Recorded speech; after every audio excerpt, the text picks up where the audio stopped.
Fox to Wemby. Wemby tries a three, puts it up, off the mark. Anunoby the rebound. It's over. It's over. Knicks fans, this is not a dream. Your long, long wait has ended. Go ahead and cry. After 53 years, the Knicks are finally NBA champions once again. Grounded into left field. Vance Wilson sends Jr. He will score standing up. And another thing the Royals have been doing a lot more of lately is scoring runs with 2 outs. And Jr. dives like Superman and makes the catch. And Caglione hits it into right center field. Collins comes down from third, so the leadoff walk turns into a run, and the Royals lead 2-0. Grounded deep third, fair ball. Jensen scores. Caglione is going to be waved home. And it's a 2-run double for Garcia, who has driven in 3. And the Royals lead 4-0.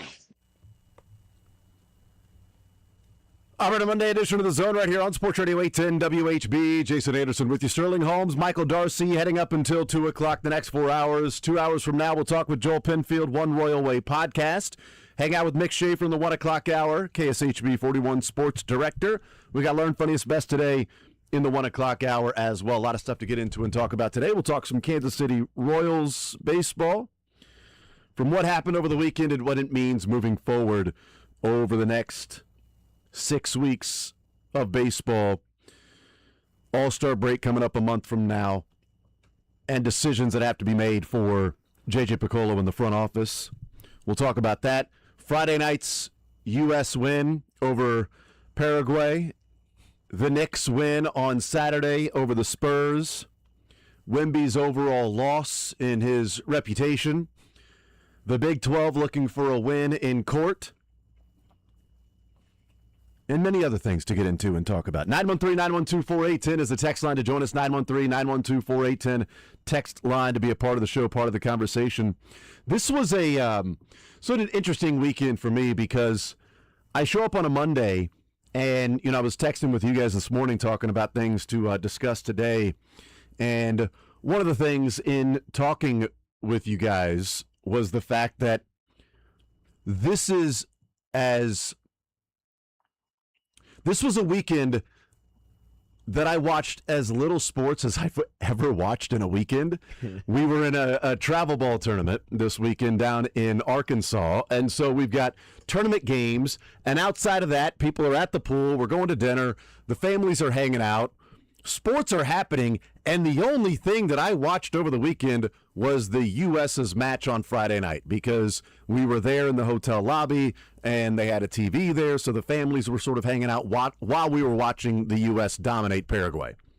Royals baseball, even the Knicks and Spurs. Like, I'm watching the game like in the background while we're, having dinner and different things. And as the Spurs are leading, I'm sitting there going, it doesn't matter. They're not going to win this game. They can lead by 20 or 25. They are not going to win this game. This thing is toast. It's over. And the Knicks are going to come back and win yet again. So didn't really even pay much attention to that outside of just, family members hanging out. And I said to you guys, I'm like, man, I am so out of it. I mean, I just found out Vinny's out. Right? Because that happened on Saturday. And it's in a game where I wasn't really paying much attention to. You see that they end up losing. And it's not a surprise. And that's the unfortunate part about where the Royals are specifically, in that I didn't go out of my way to say, oh, I need to check up and see what the Royals are doing. Oh, hey, let me watch the game later on. Let me just pull up the score and see what's happening in the middle of this. It was so out of sight, out of mind, because they are so out of contention, and this is such a season that is as disappointing as we remember, that it's almost better just to put it on the back burner and put it aside and just enjoy a weekend and not have to worry about that. And then Sunday night and Monday, catch up on everything that's been going on and see what's been taking place. But the only real commentary, oddly enough, for this show and me specifically, is about the U.S. men's national team, which isn't typically something we spend a whole lot of time talking about. Dog, that was the most soccer I've watched in my entire life. Not just USA, which, by the way, maybe the best game the United States men's soccer team has really ever played. That was in Paraguay is not this.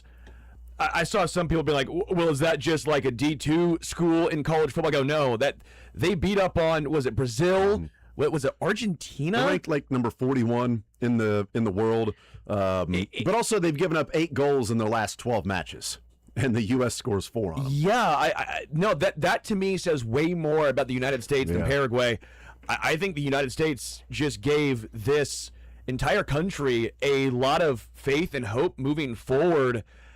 That was because I think we watched a lot of U.S. soccer. It was ball control. It's slow. Can you win 1-0? Can you tie? Like, that was seemingly their game plan. Not anymore. That was fun as heck. So I watched that. The Royals game was on the side screen. 9-5 in the first inning. I'm like, what the hell? I did see that. I did see because my brother texted me and said, hey, just tweeted you and K-Dog. And I'm like, I don't even know what's going on. And I see that it's 9-0. I'm like, oh my God. Then it's 9-5, and I'm like, oh my God.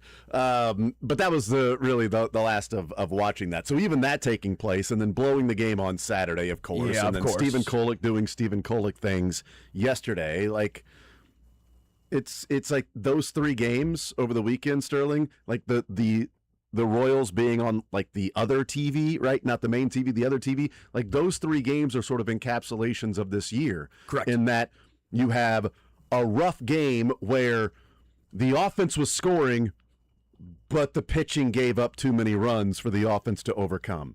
Then you got a game where the offense is scoring and the bullpen blows it. You also have a game in which one of your premier players gets injured and is out a while, which has also been a theme of this season. Sure. And then Sunday, Stephen Kolek goes out there and, as they say, shoves, which has been a theme of this season, of Stephen Kolek being one of the few real bright spots of this season. Jack and Carter, Kolek, Michael Massey looking like he's actually hitting the baseball with his new swing. And sometimes it's like, oh, it's a new swing, it'll be fine. MJ Melendez has a brand new swing, and turns out it's the same results. He sucks. He can't hit the ball. But Michael Massey, it's a new swing. Hey, it's going to take some time for him to get used to it. Okay, sure, heard that before. So there are a few bright spots, but these 3 games felt like encapsulations of the entire season as to why it continues to sort of feel like out of sight, out of mind. So perfect illustration of both of our weekends in that you're up there at FanFest talking about the World Cup while the Royals are sort of on a side TV. And to me, they were out of sight, out of mind, and the main sporting event that I paid attention to, that we all did as like a group of baseball fans and Royals fans at a travel ball baseball tournament. It's baseball-centric. We're all gathered watching the U.S. men's national team, and it's the only event we watched. It was phenomenal. I did watch the NBA Finals as well. I watched the entirety of that. I did watch a lot of baseball still because – why not? Yeah, I mean, if I was home this weekend, I would have been doing the same thing, but it was just, And so I was FanFest Saturday and Sunday out there, and first, electric. That is so much fun. What a great job, Kansas City. We had to shut down Saturday because the storms were going to roll in. It takes a long time for them to take down a lot of that pageantry. So we had to close well earlier than expected before, I think it was the Brazil game. So there were some unhappy folk there, but it ended up being okay. We came back Sunday yesterday. Phenomenal. Netherlands and Japan. By the way, so many folks showed out talking some German with a guy from Germany who was there. All these different... Was it Freddie? It was not. I don't think it was Freddie. I don't know. I said, woher kommen Sie? Like I was trying to... I'm on stage trying to talk a little German. Was there? I saw Vahe. Come and see. Vahe, come and see what's going on over here. I saw Vahe on Thursday for the Royals game. That was the rain delay. But no, it was just a. It's so cool seeing the best of humanity come together because every single person, it felt like, at these fan fests from every different country, ethnicity, culture, all come together and they're all having fun dancing, singing. no matter what happened between the two teams, like the Netherlands fans were clapping for the Japan fans when Japan tied it late in that game. They're like, they didn't mean it though. I don't care if they did or not. It was like it was a nice. I don't know. Maybe they were. It was a nice little hat tip of, hey, that was a great game. Great second half. First half was a little rough, but second half was phenomenal. I mean, I love seeing this going on at FanFest of everyone coming together, hugging, cheering, having fun. It goes to show that we have a lot more in common than we have differences. But FanFest was electric, and if you've not gone, I do highly recommend going. It was very, very fun. Yeah, I mean, that was, we can start here. Jack's going to join us in the 11 o'clock hour. Maybe we talk some more Royals with Jack in the 11 o'clock hour. We talk some other things here in this first hour. But I'm sitting there watching the match, and we talk about first impressions and get a feeling of the overall, for this one being a tournament, but overall seasons with first impressions. It's a little different with the Chiefs in that they've been so successful that a rough game against the Chargers in week 1 last year didn't feel like a whole setup for the rest of the year. Even though, looking back, it was the first clue of what we were about to witness that year. The next game against the Eagles, the so close. Back-to-back weeks, you're right there. You're losing 1-score games. You're so close. A play here or a play there. Like, that was part of the theme of the season in just not being good enough. But if that was the Royals, it would have set the tone for the entire year, and no matter really what happened, it would go back to that initial first impression. And that's what happened this year with the Royals coming out of the gates and struggling and feeling like, okay, here we go again. It's the same old, same old. And they're responsible for a lot of that because of how they played in April and May and falling behind and falling out of contention and continuing to lose and lose and lose and not score and not score. And that was a continuation of last year's frustrations. You have an early view when so many people are watching. Right? Opening day, first series, you got Royals fans, you got baseball fans that are excited. Hey, this is the year the Royals might win the division, not just make the wild card. They're one of the teams that's been picked by a lot of national analysts to win the division. Showing up, watching. All right, rough first game. Okay, damn, Carlos Estevez looked like what we thought he would look like. This is a disaster. And there hasn't been a whole lot of positives since then. I bring that up only because Friday night, if that was a 1-1 draw and was a defensive contest and kind of boring, there would be a little less excitement, I think, for the tournament. But the first impression of seeing the team playing the style of Pochettino and what we had heard about what that style is of attacking, creating, playing on the front foot, just dominating a Paraguay team that doesn't give up goals.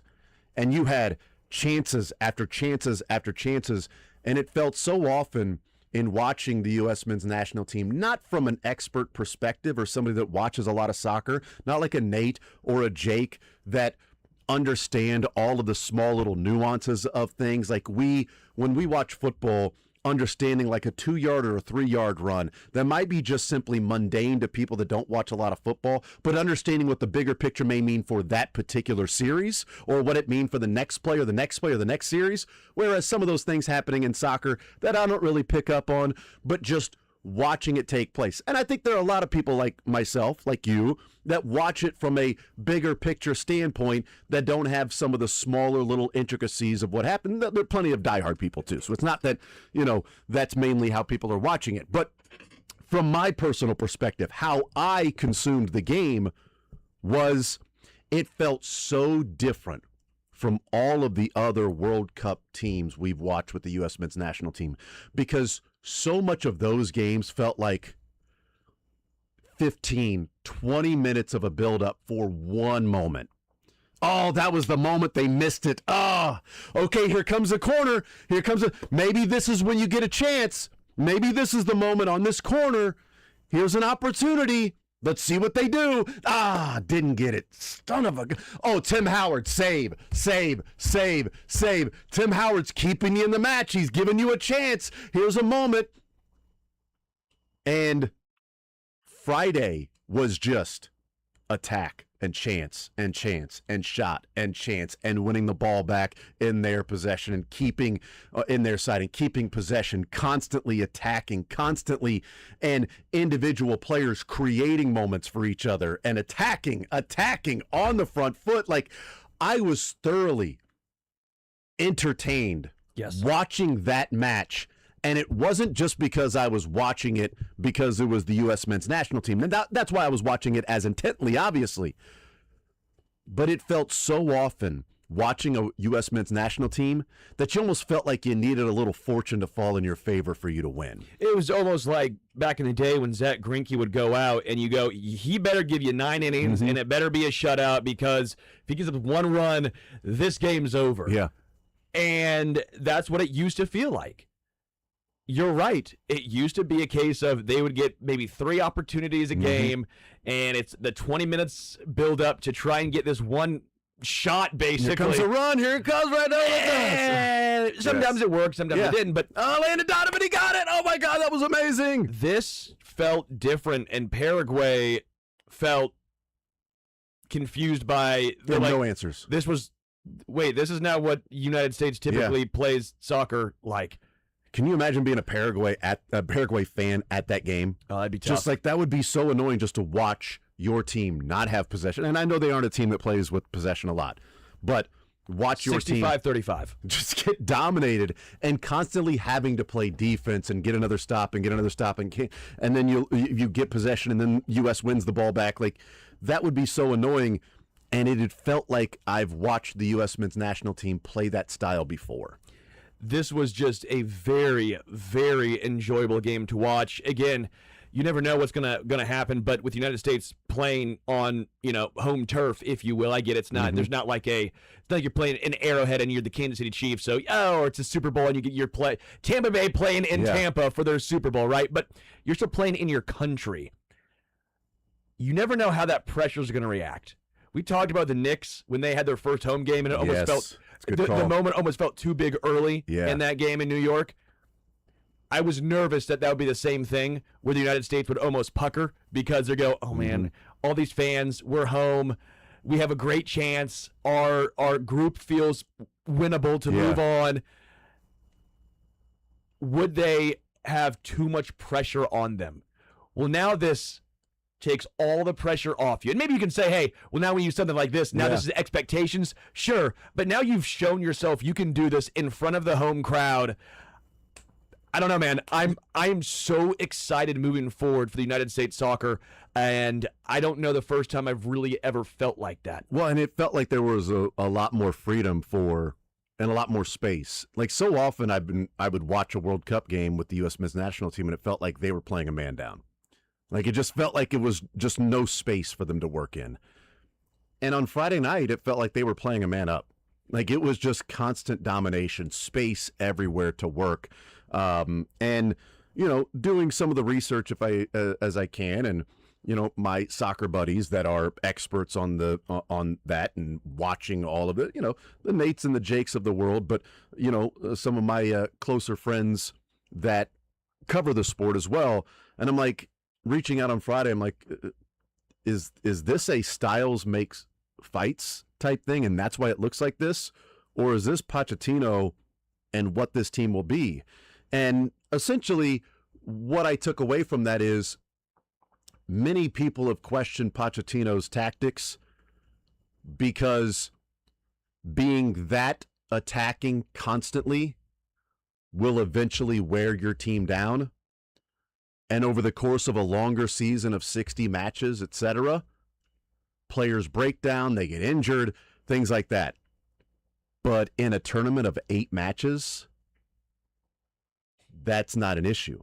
No. And so that style and this coach might actually be perfect for tournament play, which is the excitement of it And we'll see what takes place. We'll see what happens. They may go out and crap the bed the next 3 matches, and we go, well, that sucked. And then, get to the knockout round and lose, and you're like, oh, cool, they played 5 matches. Awesome. Yay, fun. Yeah, all right. Or 4 matches. Oh, that says, yay, cool. Little soft clap to the fans for showing up and supporting us here in the U.S. The soccer clap for the fans. I appreciate it, guys. Thank you. We gave it the old college try. Remember when we won that first game? Yay, and then we barely went. Like, I don't think that's going to be the case, but this is as excited an anticipation of how much fun the next few weeks can be watching the U.S. men's national team, not thinking they have to have some fortune fall in their favor for them to make a run. This feels like they can create their own fortune. And not being a soccer expert, I was thoroughly entertained watching that and excited about what it could mean moving forward. And so, like, that to me is what the World Cup is happening in the United States and what it means even locally. With tomorrow night, we get our first World Cup match in Kansas City in this city's history when we watch Argentina taking on Algeria. Like, the first match in Kansas City history to host a World Cup is freaking Argentina, and that's tomorrow night. And we get to watch that here at Arrowhead Stadium, and just the overall surrounding of it.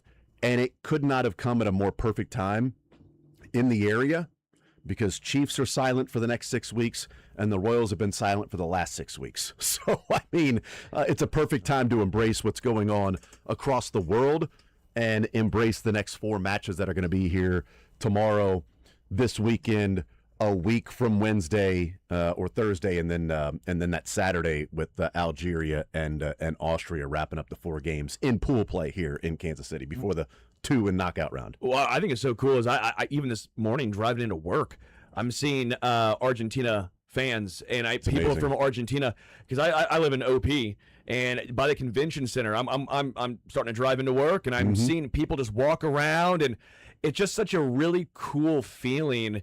Seeing the excitement, and again, I know everyone's not Freddie. I'm sure people have maybe had bad experiences. I But think there are a lot of Freddies that have come out since Freddie. There are a lot of people posting about their experiences, but it's been awesome to see. Go ahead. But yeah, just to me, it just seems like everyone's been so excited. We talked yesterday at FanFest. A couple folks from Mexico. They were actually going to. Heading back to Mexico for the Mexico game. I forget where they're playing next. I guess in Mexico, obviously. And then they're going to come back and watch them play in the United States. I think Argentina on like next Thursday. It's crazy. Like, they're just traveling all over the place. But they were just said how awesome it was seeing this in the United States and seeing all these different cultures and everyone come together. It's so fun. It feels like everyone's having such a great time and experience. Yeah. I've really heard very few, if any, like, no, I didn't like that. Or, you know what? The United States needs to get this figured out. Or these people are mean. Or the only thing I've seen are from people that aren't here. Like, the people that aren't here experiencing. People that are back in whatever country they're from. Complaining about, well, yeah, you guys Americans think they're so great with these stadiums. Yeah, well, Team Scotland had to rent 21 buses just so they can get their fans there. Okay. That's the complaint, but you aren't here. Like, you're not. You're not all the one the people that have been experiencing here have been posting glowing about how great it is. I mean, all the different anything on social media that you're seeing, like, you're seeing so many people embracing it and enjoying it, and it's awesome. And yes, there are 3 different countries along with it, with Canada and Mexico to go along with the United States, but almost all of it has been about the United States. And Kansas City gets their turn tomorrow. And Argentina fans and Algeria fans. And, I think it's going to be fun to see what the crowd may look like tomorrow, because while both of them in the area, it feels like there's been more of an embracing of Algeria, while knowing that Argentina is one of the favorites to win the whole thing, and being in town is pretty awesome. Who knows? Qatar tied it up with the header late. It's Qatar. It's Qatar. The guy throws a fastball, he throws a cutter, it's a Qatar. He throws a two-seamer and a Qatar. I looked it up to make sure, and apparently it's Qatar. They've switched their name 7 times, and then on the broadcast they're saying, like, Cooter. And I'm like, no, it's not that. We know it's not that. But the point remains. They ended up tying against the Swiss. Yeah. And that was a huge upset for a tie. Curacao scored a massive goal to tie against Germany 1-1. Now Germany went on a little run. Was a 6-0 run? Was that what it was? Not a 6-0 run. A small little 6-0 run. Felt good for Freddie, by the way. Felt good for Freddie to travel and do all that to get to that match and watch that and have that much fun watching his team score but 7. But you never know. You never know. I mean, again, the fact it was 1-1 against the Swiss, I thought was massive. That was crazy. Mm-hmm. So, hey, Algeria, your time to shine, baby. Netherlands and Japan. Yes, 2-2. Tying it 2-2. Phenomenal. And we'll see the Netherlands on the 25th against Tunisia. And we'll see that orange wave in Kansas City and that parade to Kansas City Stadium. I don't know how they're really going to do it. The 25th, you said? 25th is when that's the Tunisia day and Netherlands. I'll be on stage at FanFest doing that. We're doing our show from FanFest that day. So it's going to be I'll be a long day. Kai Kamara and myself until midnight. We'll be rocking the stage. We should get all the Oklahoma State fans in town to go down there and just wear their orange and feel like they're just blending in with everybody. Mick right? Schaefer. Yeah, that's exactly right. Ask Joel Penfield. Joel Penfield, Mick Schaefer. They can go down there the 25th and just embrace the orange as they. Is that what they say? Embrace the orange. Peter Pistol. Mark Mangino. Peter Polk. We're okay. Oklahoma is okay, aren't they? We'll take a timeout. We'll come back, continue rolling. It was a fun Friday, and I think a very exciting what could be moving forward with this team, and I'm pumped already for that next match in Seattle to see what the U.S. looks like in round number 2, or at least game number 2 against Australia, which, hey, looked pretty good against Turkey. So winning 2-0, Turkey was like, is Turkey going to be the team that finishes second in this group? Australia was like, not so fast. Not so fast. So we'll see that match coming up on Friday night. I'm going to take a timeout and come back. I've seen the comparison a little bit when we talk about villains in sports and Wemby and how quick the worm can turn. And I think this is different than some of the others that we've seen. And the Patrick Mahomes comparison of loving, rooting for, new to the league, we haven't seen something like this, to then rooting against it. It's a little bit different as the Knicks take care of business over the weekend. Jalen Brunson becomes one of the greatest Knicks that ever lived, and continues to get patted on the back for the $100+ million that he left on the table to help build that Knicks roster. We'll also talk about the Big 12 suing Texas Tech and Ken Paxton. We'll get into that in the 11 o'clock hour. Some more Royals talk. College World Series. We'll discuss that going on. More Zone right after this.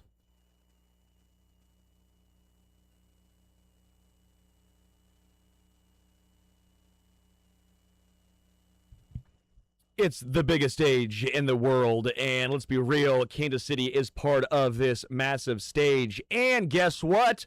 FanDuel is as well, because FanDuel is changing the game, because sometimes your player gets subbed off and your bet goes with them. Oh no. Oh no. I bet on this guy, and he's going out at the 70th minute? Erroneous. Absurd. Well, I guess my bet's lost. No. FanDuel says, we know your pain, and we think that is not fair. So what are we going to do? Well, FanDuel said with FanDuel Super Sub, if your player is subbed out, your bet stays in. That's right, baby. If your player leaves the match, your bet now continues with that substitute. Fresh legs, fresh chance at winning your bet. It is just that simple, and it's all right there on FanDuel. I think this is one of the best things they've done. You never know when your guy might go out. So now you still have honestly, maybe a better shot, because it's right there on FanDuel. You're still in it until the final whistle. All you need to do is visit FanDuel.com/local to get started now. Again, FanDuel.com/local to get started now. 21 plus and present in Missouri. Gambling problem? Call 1-800-GAMBLER.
We continue right here on Sports Radio 810 WHB. Jason Anderson with you. Sterling Holmes, Michael Darcy. We'll hang out with Jack Johnson in the 11 o'clock hour. Joel Penfield will join us at noon.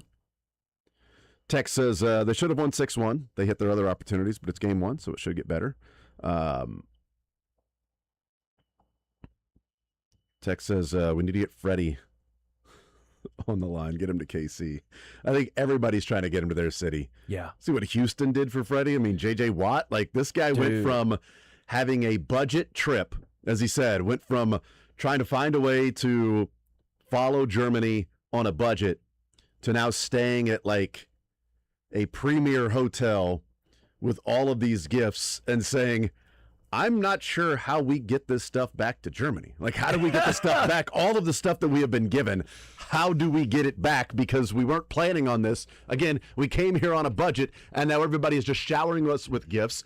L.A. is trying to get him to SoFi, or San Diego, I guess, trying to get him out for a Padres game or something. All these different cities are like, hey, no, come and visit us, because he's giving free publicity back to his friends, family, fellow Germans around the certain cities. So if Germans are going to come visit the United States, they may go, oh, this is where Freddie went. Let's head over to this place. Let's go to that place. So every city is trying to bring him, and is now 500,000 plus followers, although a lot of those are United States followers, but still, it's been a phenomenal story to watch. It's a whole lot of fun. There have been a lot of other quote Freddies that are now posting about their experience and going to cities and, hey, I'm going to be visiting here. There's a lot of those on Twitter now, which is pretty awesome. And hopefully that's the case with some around here in Kansas City with fans that are here to maybe check out an England or English training or an Argentina match, Algeria match, Netherlands, Austria, etc. So yeah, it's been really cool what we've seen over the last few days, and going back to last Tuesday or Wednesday is when Freddie really started to get a lot of attention, because when I followed him, he was like at 110, 120,000. Now he's like at 500,000, and it's pretty cool. So I think there will be a lot of people in contention to try to get Freddie to their particular city. Where all does Germany play? So Germany played in Houston at Energy. That's where NRG Stadium is at, or Houston Stadium, whatever you want to call it. Let's see, where do they play next? Germany. Should have made them play it at the Astros, so that way Minute Maid, so they had to have the weird dimensions. That's right. God, I don't know. I'll find out. Not that big of a deal where they're heading, but not to Kansas City. We know that Germany does not play here in Kansas City. What a difference an NBA Finals can make for reputations. Because if the Spurs had won in 5, it would have been like, you know what, good try, Knicks. You know, you almost got there, right? You fell short, but you don't have an alien on your team. You've got some good players. You've got a good team. You've got Jalen Brunson. You got a leader. You got a guy that took less money, left money on the table so that everybody else can get paid, so you can build the roster. But it just wasn't good enough because you don't have an alien on your team. You typically need an alien for you to win in the NBA. Do you have an alien? Or at least we've seen that in the past, that you've needed an alien. SGA isn't an alien. Wemby is. Of course, in baseball, you can have an alien. Doesn't mean you're going to win, because the Angels didn't win with Ohtani.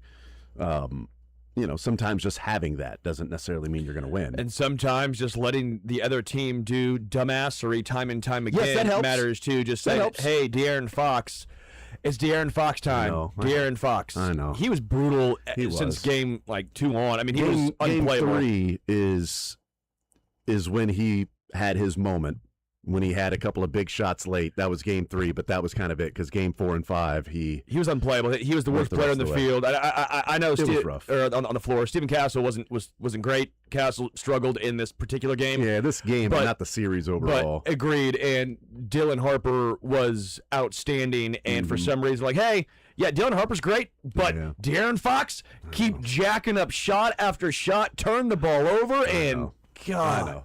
Now, those are real criticisms. The whole, blaming him for going for the layup with 11 seconds left. No, I don't have that one. I know. I'm just saying in general, not you. Yeah. Those are legit criticisms, but people talking about, like, is that the dumbest play we've seen in the NBA Finals? Like, No.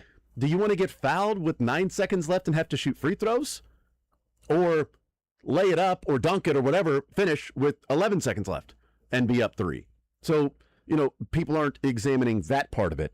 But what a difference a finals can make, because Jalen Brunson went from a guy that couldn't be the leader to win a championship.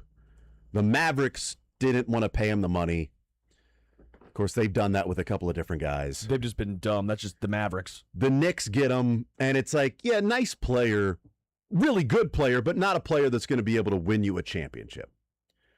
Then, 2024, he takes less money to help build around the team. But while Jalen Brunson goes from good player, good scorer, to maybe greatest Knick that's ever lived, Wemby went from fan favorite, look at this guy that we've never seen play before, 7'4", plays like a guard, second jump is unbelievable, touch around the rim, the fact that he can shoot the way that he does when he's got, he palms the basketball, like the basketball is the size of his hand, it's so ridiculous, it's tough to do.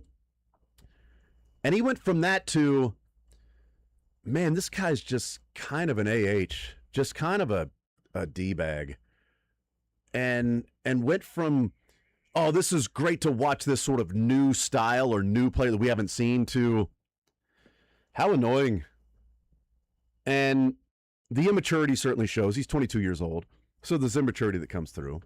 But even like the not showing up for pressers, not wanting to do it on the court, quick answers just so he doesn't, get asked to do it again. And then they see you guys never, at the end, ending his press conference with that after losing the series on Saturday. Just overall, like, he's made, like, SGA and the Oklahoma City Thunder became villains because of the style that they played, and people didn't like the free throw hunting and free throw merch and all of that stuff. Wemby's become a villain because of his own actions and how he's acted in these games. And he made it to where, am I rooting for Wemby and the Spurs? Or am I rooting for the New York Knicks fans that want to fight everybody and burn the city down and beat people up because they don't root for their team? Like, what is this Sophie's choice here? He made me root for the Knicks. Right. I mean, how much that, how hard that is for me? You're a Sixers fan, too. How hard it is to root for even just like a big city? Yeah. Like to root for the Knicks, or like Wemby made me do it. Wemby being a clown, I mean, he has the feet size for it, right? Being a clown. By the way, the Knicks, if it wasn't New York, the players are very likable. The Knicks players are very likable for the most part. They have such a well-rounded roster. This is no longer the era of the Big Three. It's really changed. I mean, the Big Three era was not that long ago, and now it's you kind of have one guy, and then can you have pieces around them that fit? Yeah. I mean, OG Anunoby, he fits so well in today's era as that kind of stretch four, that athletic four, can play 3-4. Josh Hart does a little bit of everything. Yeah. He's your glue guy, if you will. Phenomenal defender, great rebounder, can knock down a shot here and there. He played really well in this series. I'll give Josh Hart a lot of credit. I know he had a couple of missed free throws, missed layups, but overall, Josh was great. Bridges didn't even have a very good series, I thought, and he was your big offseason really acquisition. Was that 2 years ago? Was that? I can't remember. I think it was 2 years ago, that acquisition. Mitchell Robinson was one of the biggest offensive rebounds in NBA history right there down the stretch, because that thing was starting to turn back Spurs' way, and Mitchell Robinson came in, did a big thing. Obviously, shout out KC, Landry Shamet. Landry had himself a nice playoff run overall, earned himself a lot of money, going home with a ring. So congrats to KC's own Landry, as well as Mizzou's own Jordan Clarkson. Jordan Clarkson had a nice game in there mixed in. That really was a spark plug off the bench. But you look at that Knicks team, it's not filled with superstars, but it's filled with dudes who know their role. Like Jalen Brunson, you're right. I was not a fan of the Knicks trying to build around him. I thought there's no way. You can't build around a 6'1" guy who's not super fast, but he might not be the most athletic or big guy. defensively, he's not a liability. It's not like it's James Harden where it's like, yeah, he's good on offense, but the defense, he gets cooked. It's not Trae Young where he became unplayable because his defense was so bad. Jalen Brunson, I don't know if it's because he's a little thicker, right? But you can't just take advantage of him. He's not this massive liability on defense. And again, the other 4 guys for the Knicks are phenomenal defensively. That is a very well-rounded team. Michael, how about Sterling bringing up Landry Shamet and Jordan Clarkson winning an NBA championship and just accidentally ignoring Kevin McCullough winning shocked. an NBA championship? I'm Are the odds of that Sterling wanted to say the Park Hill kid, the Mizzou kid, and nothing about Kevin McCullough being a New York Knick? I mean, ridiculous. Crown him. He's a champion. He's a champion, damn it. You're going to crown them, crown their ass, all right? There you go. Local players winning some championships there with the New York Knicks. That's awesome. No, I'm enamored at their ability, New York's ability to, and we joke, come back, and they were down double digits in every game. Yeah.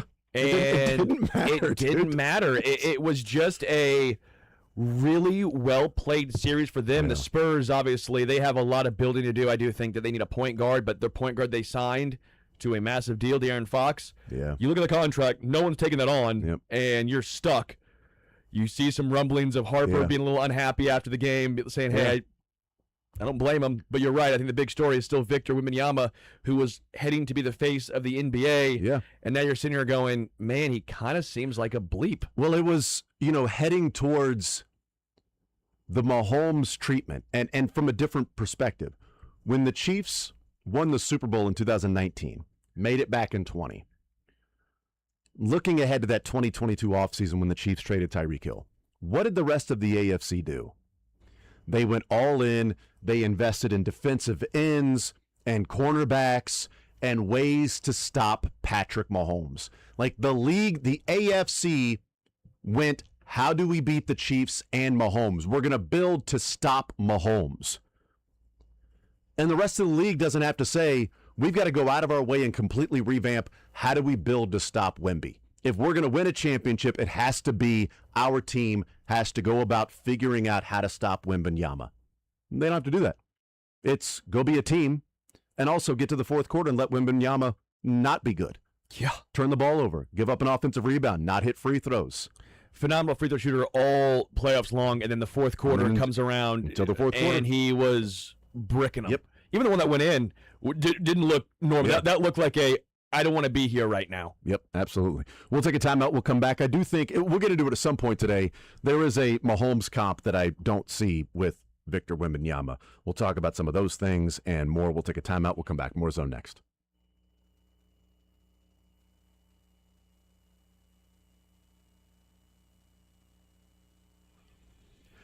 All right, man, if you're out there and happen to be suffering from erectile dysfunction, Heartland Men's Health is here to help you because there are many different underlying conditions that can cause this particular issue, which in turn, as Heartland Men's Health knows, that condition can cause depression and arguments and breakups, contribute to divorce. Oftentimes, the partner thinks they have something to do with it, and Heartland Men's Health has been successfully treating men in the Kansas City area. Sometimes you try the pills or the herbals, which is sort of a, hey, this works generally for men that are suffering from this. Maybe you've tried it, they've worked for a little bit, they failed, or they didn't work at all.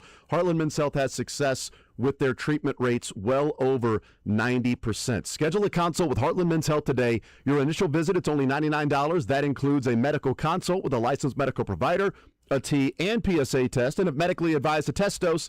And if the test dose doesn't work in the office, your visit, it is free. They have an expert staff with 3 locations to serve you: Overland Park, Independence between Blue Springs and Lee Summit, and also North Kansas City. Call them today at 844-447-6600. Tell them you heard about it right here on Sports Radio 810 WHB, 844-447-6600, or visit heartlandmenshealth.com.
All right, wrapping up this hour. On the other side, we'll talk a little Royals. We didn't talk that in the first hour. We ended up talking a lot of soccer because of how impressed we were with the United States men's national team's match on Friday and how fun it was watching them play and how they have what feels like a legitimate striker now.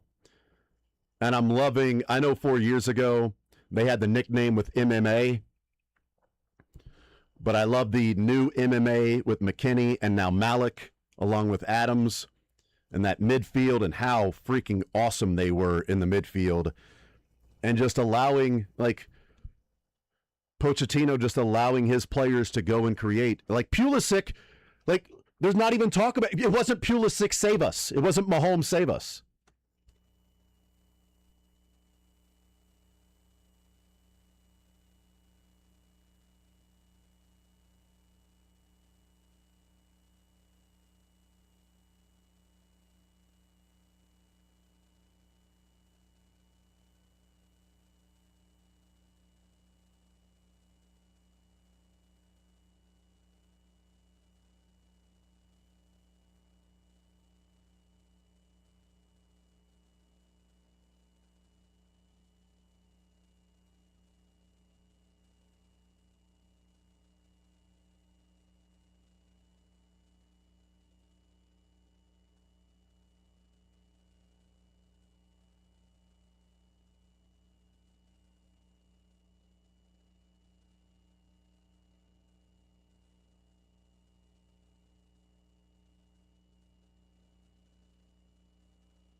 All right, we continue right here on Sports Radio 810 WHB.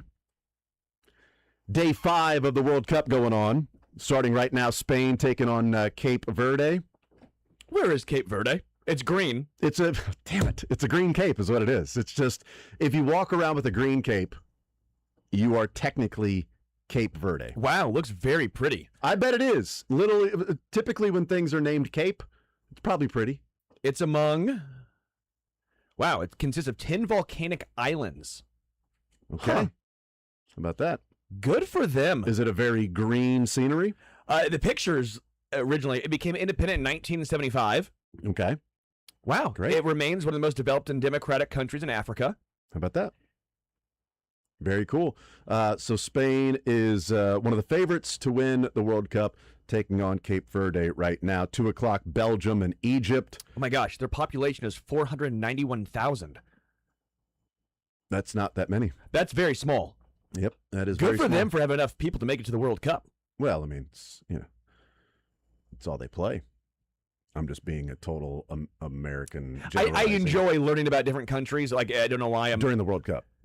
That's it. And in general, but yes, also during the World Cup. I like the next both. 3 years, Jack, he's not going to care about learning about different countries. 4 No. years from now, he's like, Yeah. oh my gosh, let me learn about this small country. I'll tell you what, Cape Verde makes me want to swing through. You know how everyone's helping out Freddie?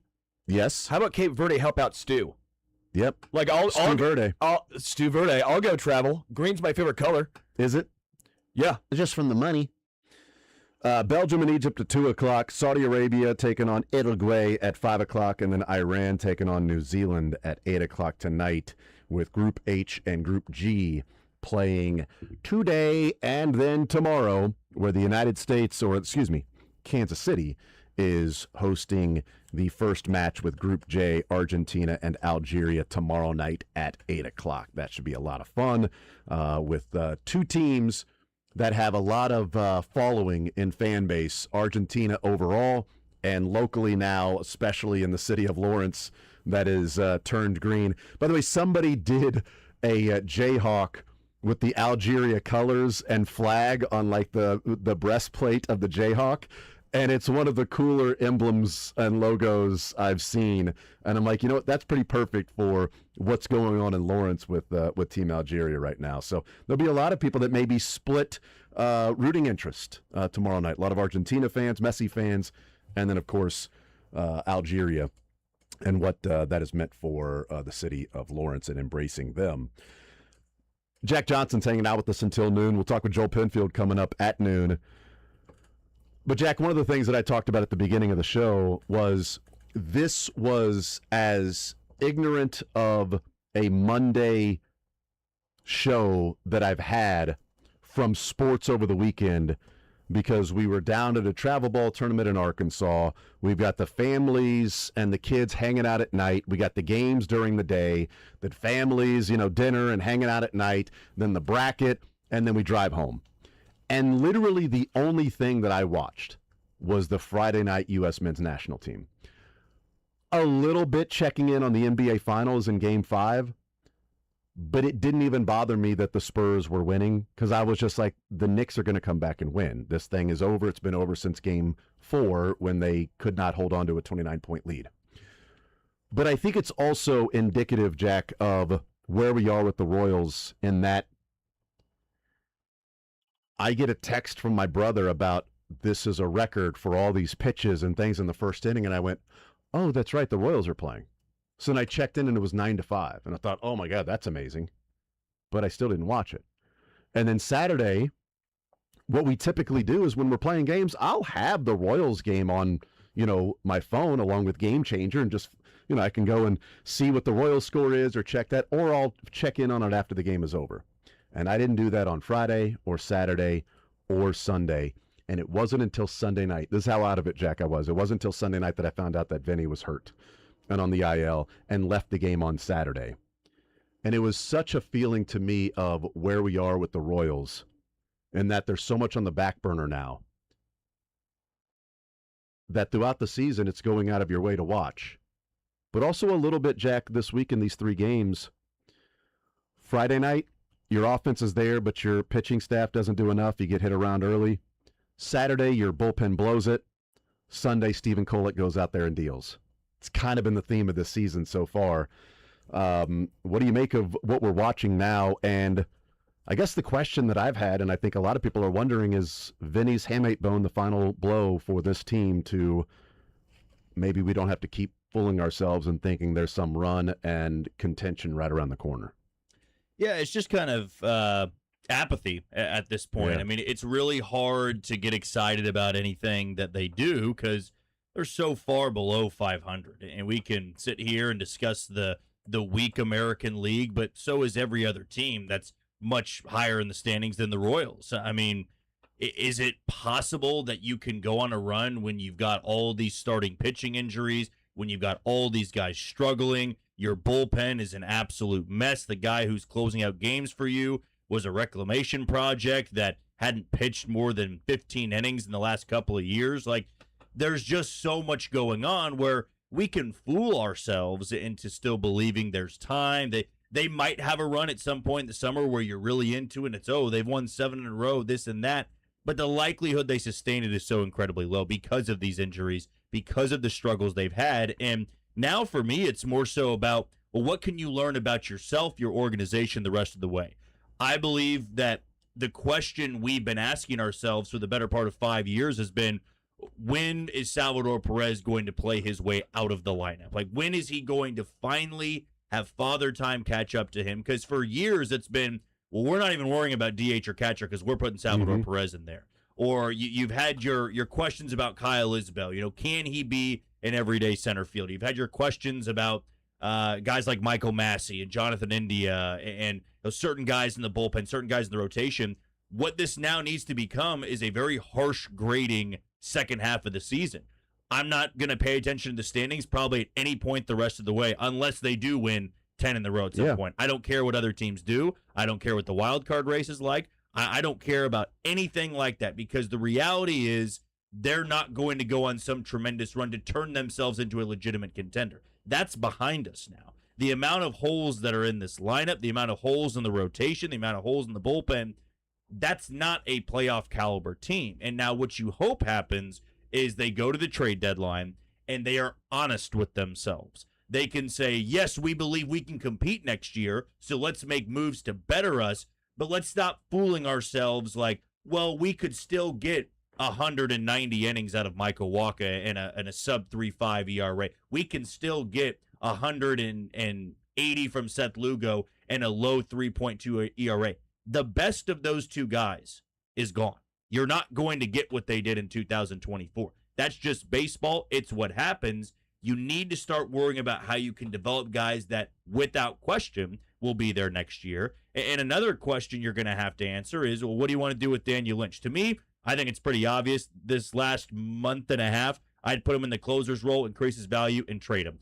Anybody that says they should keep Daniel Lynch after the trade deadline is just fooling themselves because it's probably not going to get better than what he's giving you right now. And that's the honesty I want to see. You get a little bit from this guy, a little bit from this guy, flip him for a big league ready player. I'm not saying you got to go get a double-A guy or some 19-year-old. You got Stephen Kolek and Ryan Bergert for Freddie Fermin. So you can improve your team in those margins without selling off everybody. But yeah, I mean, this weekend was just a perfect example of they were down 9-0. It got to 9-8. Yeah. And a ball getting through the 5-6 hole would have tied that game. But at no point was I excited whatsoever. It was like, if they win this game, awesome. Like, if you were out there at the ballpark, credit to you staying, and you had a blast of a time, the fireworks show. At no point was I going, if they win this, that might spark something, because they haven't done it all year long, and momentum is only as good as your next day starting pitcher. And guess what? Yeah. They have no idea who the hell is going to start every fifth day, it seems like. The next day everybody's hurt. Next day starting pitcher is Mitch Spence for the Royals. And they haven't even made the roster move. Good political career, I think. I think so. He sounds like a politician. I mean, I think that's a real person. But is that just a TBA for announcing? Is Mitch Spence going to be the newest TBD? Instead of putting like TBD and TBA on the probable pitchers on the website, just put Mitch Spence there filling in for the next 4 starts, and you know that's like a TBA or TBD. Nothing against Mitch or the Spence family. It just sounds like a made-up name. So you said you want the Royals to be honest. Yeah. Will they? be honest. That's the only question that matters, because I think we're all in agreement. They need to be honest with who they are, and I'm so tired of hearing, well, this guy matters more to the Royals than to other teams. Salvador Perez maybe right now is like the guy because of the historical nature. Don't Harmon Killebrew this thing and play. Just finishing your career with that team. And, right, like, yeah. That's like the one guy I'll entertain as far as, no, you're right, he means more to the Royals than to other teams because of sentimental value. Everyone else, there's 2 guys, maybe 3, Bobby, Cags, and Carter. Those are the only entry. Like, I don't think Garcia's in that. I like Garcia a lot, but I don't think he's in that category of like untouchable. I mean, yeah. I mean, if you're Royals think he's in building block category, so and that's totally fine. The extension. I mean, I don't think they'd entertain any trade. I'm not saying you do, but I'm saying if you get blown away, why wouldn't you at least? Yeah. Don't say, well, he means more to us than to other teams. When you say that, you have lost the argument, and that means you care more about being friends than winning ball games. JJ wouldn't be doing his job if a team said, hey, we're interested in Garcia, and he said, nope, doesn't matter. I don't care what you offer us. Correct. Like, I'm interested in Garcia. We're not interested in trading him, but what's the offer? I mean, are you willing to blow us away with the deal that we can't say no to? Because I don't think the only player I think you go, yeah, no chance, is Bobby. Other than that, like, we're interested in Jack. Okay, what's your offer? Because if it's ridiculous for us to turn it down, well, then I got to think of Dodgers. We're interested in Caglione. No, thank you. We're offering you Ohtani. Well, you didn't say that. Well, that's the point, is you never know what you're going to get offered until you get the offer. Not that would be the case, but sort of the point of you get something that you can't turn down. The tough part about this, though, too, is, and whether you are on pace to lose 120 games or win 120 games, when it comes to the trade deadline, like, the Royals are not going to trade Lugo and Waka if this is the current status of their starting pitching depth, because you can't go trade your 2 automatics. There's 3 automatics, right? Well, I guess 4 with Stephen Kolek. Avila, I would say until somebody's healthy, he will get those starts, but we really don't know. If you have 3 guys or 4 guys you can count on to start every 5th day, and one of them had to fill into the rotation, trading both of the guys that have been mainstays in the rotation without any plan. Like, we can all sit here and go, well, why does it matter? They're already going to lose. Yeah, throw Eric Sarantola in there and just call it a day. Or Mitch Spence. Yeah, you would send a really, really poor message. Yeah. Like, the players would know, hey, we put the front office in this position to sell. But then you're starting to talk about, well, we have guys that can't even throw 3 innings starting games for us. And that's a legit tank job at that point. You would, and I would. For the players. Yeah. The players would think that. But if you got a really good offer, which they just won't for Waka and Lugo because of the age, because of the money, because of now they're trending in the opposite direction, it's something where you might need to reconsider in the offseason. But it goes to show you, I mean, with starting pitching depth, I mean, the offense, they've been a big issue. The bullpen's been a big issue. I think their inability to keep anybody healthy, and arguably your 2 most talented arms are now probably not coming back anytime soon. Those are things you can't really plan for, but also to this evaluation period, now maybe you can't go in the next year just handing Cole Reagans a rotation spot. Bubic will be somewhere else next year because he's going to be a free agent. But these are the things that if you are a contending team and you feel like this has just been a lost year, the only way you get a lot out of it is, yes, acquiring some talent, guys that can compete for you next year, but also maybe not being reckless and saying, this has been so terrible, anybody worth some type of value is gone. And that's why I kind of go like Maikel Garcia. He's 25, 26. If you trade him, you're probably getting, somebody 24, 25 that might not be as proven. You're hoping the guy can turn into Maikel Garcia. Probably. Yeah. Well, sure. My point was to not trade. My point was door number 2 could be a sailboat. My point was not trade him. My point was, I think you should entertain it. Yeah, I agree.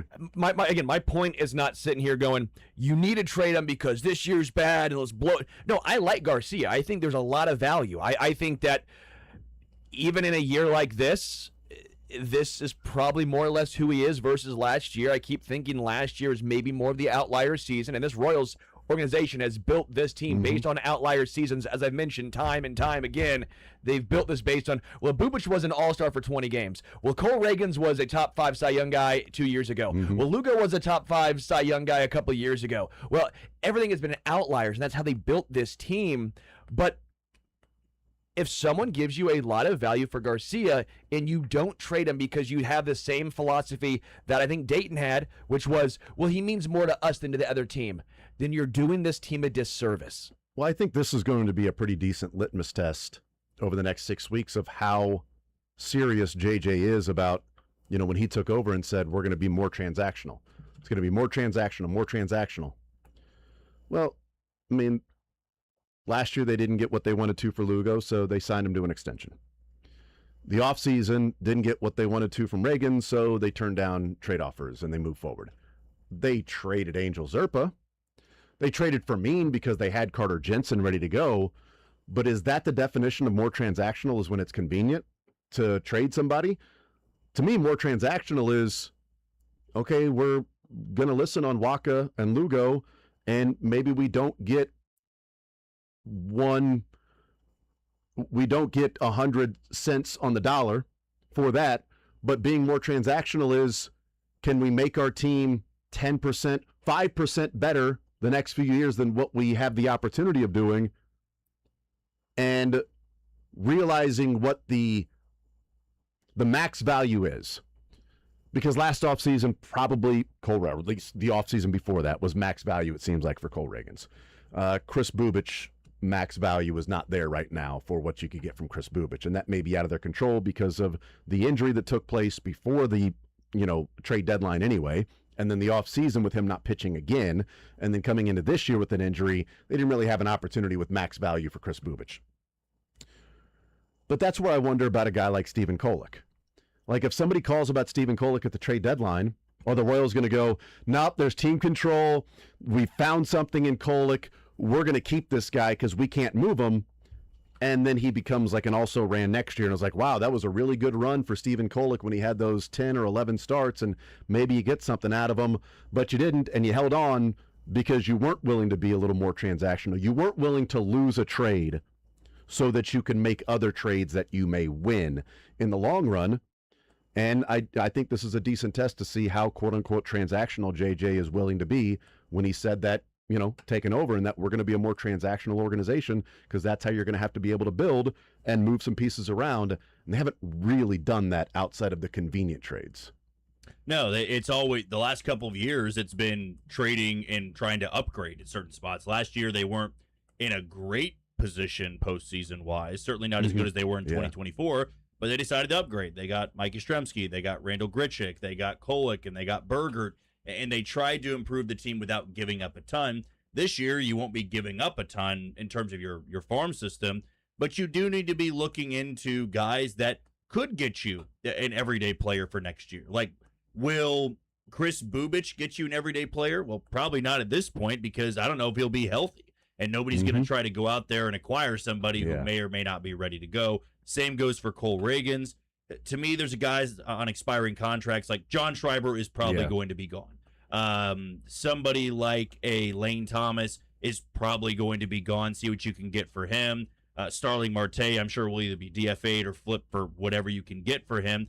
And then you give opportunities to other guys to try out for the second half of the season. I hate it because it's what the Royals did for so many years after the World Series, was sell off some guys, use this as a tryout, use this as an evaluation year. This is not what it was supposed to be.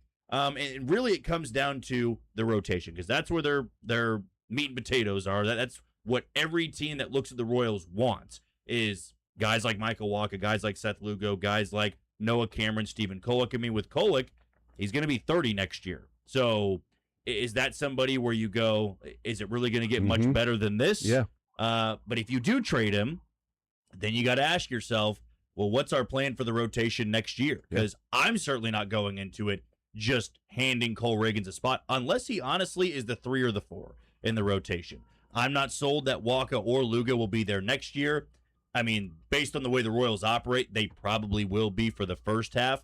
I really don't know if they're going to get a massive deal or a massive offer at the deadline, because these guys are on the decline a little bit and they're making a lot of money. But you would love to see them go out there and acquire a center fielder, left fielder, guy that might be blocked. Definitely go out there and try to acquire some starting pitching depth, because they are actually not going to be able to make it to September with the current guys they have right now. And AAA Omaha is in an even worse state. They started Dan Altavilla, I believe, yesterday in Triple. Like, man. there's nobody left because they're having to sign guys because the Royals are calling up all of their starters, like Mitch Spence and Luinder Avila early on in the season. Ryan Berger getting hurt didn't help anything. Kolek now with the Royals. I mean Bailey Falter might come back up at some point right. just because he started games at some point. But this is something that probably goes back to the offseason. Their lack of aggression bit him in the ass a little bit. I think there was overvaluing of Isaac Collins where the Brewers were willing to take on Angel Serpa and give up 2 players. That maybe should have been a red flag of why are they willing? I was fooled.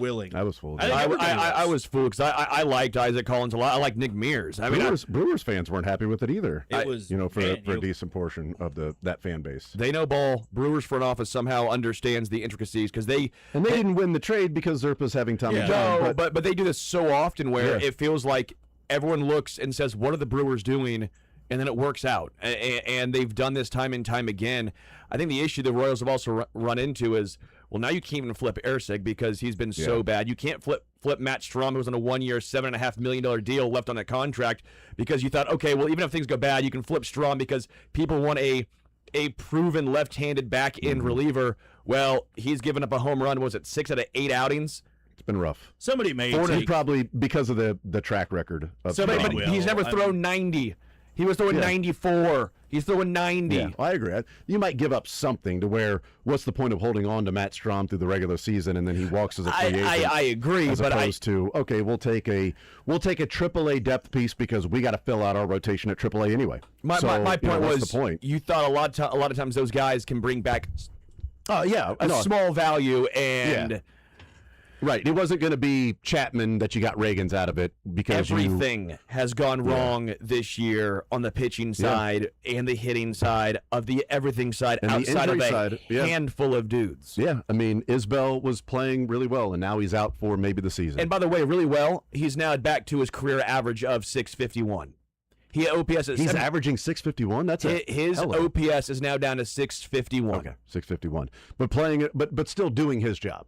This is not a Isbell hate conversation. My point is for all the conversation of has he turned the page? He is now back with his career average of 651 OPS. Yeah, and you sort of know what you get with him, and he's now, pretty much out for the duration or the majority of the rest of the year. Vinny's going to be out for 6 weeks, and that's an injury that typically saps players' power even when they do return from that. So I do wonder how transactional the Royals are willing to be, but also how transactional they can be because they're not sitting there with a couple of pieces that are prime trade candidates. They're not sitting there with Aroldis Chapman and going, we can sort of sit around and wait for the best offer on Aroldis Chapman. But if it is a seller's market, the best thing for the Royals could be the fact that they, don't play great baseball over the next 5-6 weeks, and it gets to the point to where maybe somebody overpays for Michael Wacha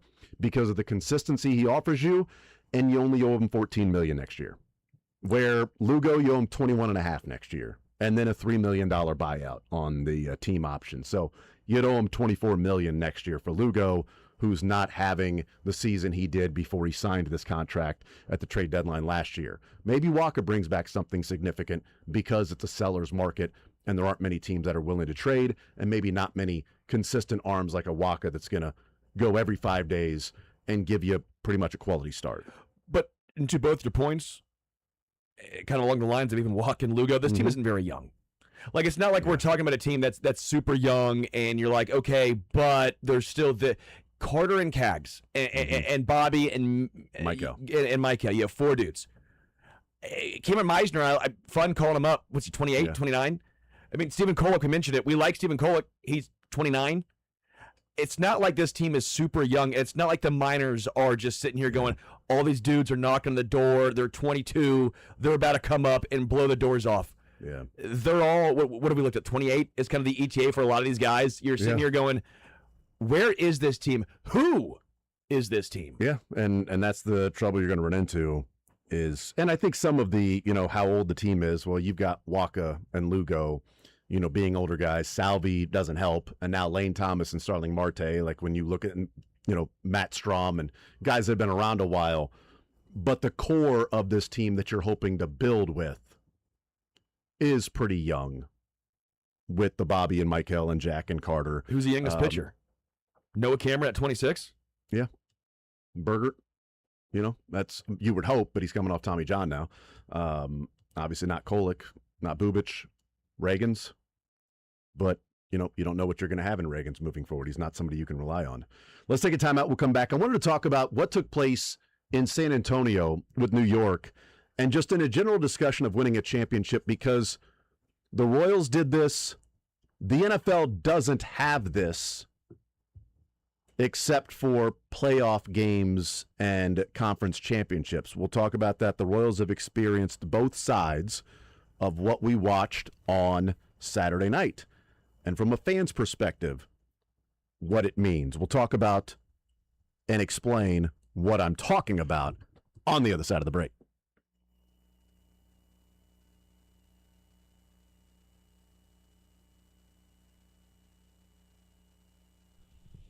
Well, the world's biggest soccer tournament has arrived. It is here. It is day 5, and you can trade the entire tournament on Kalshi.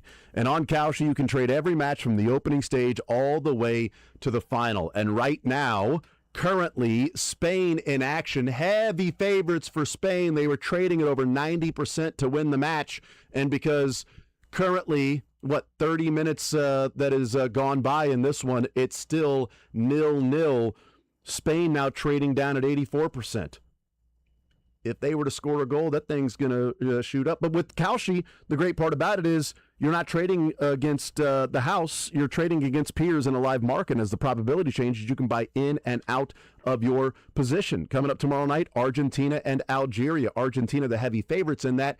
Maybe Algeria finds a way to pull off the upset. They are trading at just 11%, meaning $100 will pay you almost $900. It's the largest prediction market, the first federally regulated financial exchange dedicated to trading on the outcome of future events. Again, regulated in the U.S. and available in all 50 states, not based in a different country. It is Kalshi, and for a limited time, download the Kalshi app and use code JASON810, JASON810, JASON810 to get $10 when you trade 10. Kalshi, K-A-L-S-H-I. Kalshi, trade the beautiful game. 18 plus only. Restrictions and eligibility requirements apply. Event contract trading involves risk and may not be suitable for all investors. Prices, values, and available markets may differ from those mentioned. For more information, see kalshi.com/regulatory.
All right, hanging out here on this Monday edition of The Zone. Jason Anderson with you, Sterling Holmes, Michael Darcy, Jack Johnson hanging out with us here in the 11 o'clock hour. We'll talk with Joel Penfield coming up at noon. Mick Schaefer in the 1 o'clock hour. Spain and Cape Verde playing right now in the World Cup match, and it is still 0-0 in the 37th minute. With heavy favorites, Spain. Doesn't mean they won't come away with 4 or 5 goals soon, but It's like Germany. 1-1. Hey, 1-1. Take that, Joe. Up 2-1. That's okay. You're right back in it. You can write back one more goal. It did 3-1. Well, you know what? The worst lead in all of soccer is a 2-run. Not 2. 2-run. Not 3. A 2-goal lead is the worst lead to have in soccer. So Germany being up 3-1, not a bit. Okay, 4-1. Yeah, but now they can kind of get complacent, and you never know. Okay, 5-1. You're probably in 6-1. Okay, it's 7-1. Good God, they're already dead. Leave them alone, sir. They are dead. That was a rough one. It's a rough one for the folks out there that were rooting for Curacao. They put the ow in Curacao. That's what that happened in that 7-1 game. Okay, so the Knicks won on the opposing team's floor. And I was thinking about this. Does that take away the excitement or the enjoyment? Obviously, a championship for the Knicks, they wouldn't care if they won it in Egypt. All right, you win a championship for the New York Knicks, you can win it anywhere. But football, generally, you don't see that outside of the Buccaneers and the Chiefs and happen to be The playing. Rams did, right, as well? And the Rams, yeah, that's right. That's right. Back-to-back Super Bowls were played on a home, but those teams won on their home field. The other, Super Bowls are won on neutral sites. But baseball, you have the home and home. Basketball, you've got the home and home. Hockey, we saw last night, rode on some, it's another team's ice, another team's floor, another team's field that we see some of these things.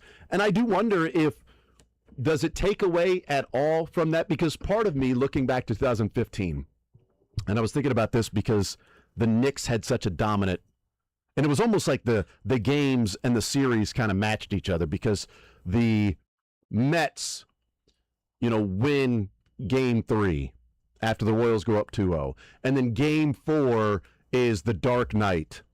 And the Royals find a way to steal, quote unquote, that one, if you want to call it that. And then, or was that Game 5 that was? Game 4 was the Murphy booted ground ball. Murphy Game booted 5 ground was ball. Harvey. That's right. Game 5 was the Harvey and the dark night. But there was a part of me that I was okay either way in Game 5. If they won Game 5, they won the World Series. Who cares? I'm not taking a chance.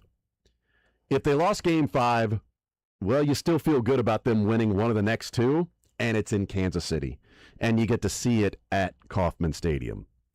You also watch the San Francisco Giants celebrate on your home field that, I don't know, maybe it was easier to stomach if it was in San Francisco. I don't know. And I was thinking about that because I thought about the Chiefs and the Arrowhead Invitational.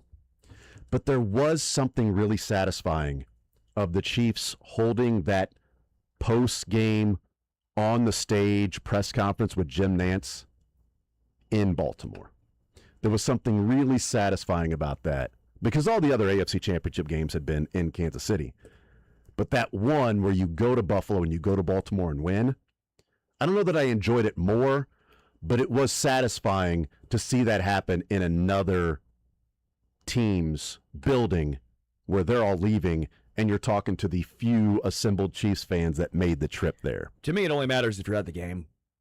I don't think it, if you're watching on TV, for me personally, I don't give a hoot nor a holler because I'm not there. I'm sure the Knicks fans that were in San Antonio. Chalamet with his Jenko jeans or shorts that he was wearing down to his shin. Is that coming back now? I hope so, man. I can go back into the old closet. I've probably got a bunch of clothes 2XL long over at tees. mom's house in storage. Something, go check that out. Go get some of those jean shorts there. I'm like, hell yeah, it's back in style. I don't have to go buy anything new. I think it's back in style if you look like that. Yeah. No, to me, it really only matters if you're at the game. Because, again, I'm sure the Knicks fans that are at San Antonio would say it was just as special being there than it would have been at home. Yeah, you get more people rocking with you. Yeah. It is fun to go behind enemy lines and see your team win. No, I don't know. I don't think it takes it away. Would the wild card game have felt any different if it was in Oakland? Yes, it would have. You know what? That's a good call because I was at that game and but you're right. You were at the game. I was at the game and seeing the emotion. And that's, I think, a little different. Probably for Knicks, it would be the same thing. The emotion of it, and that's not the World Series, right? That's not that's different. But that's the first playoff win in 30 years. Right.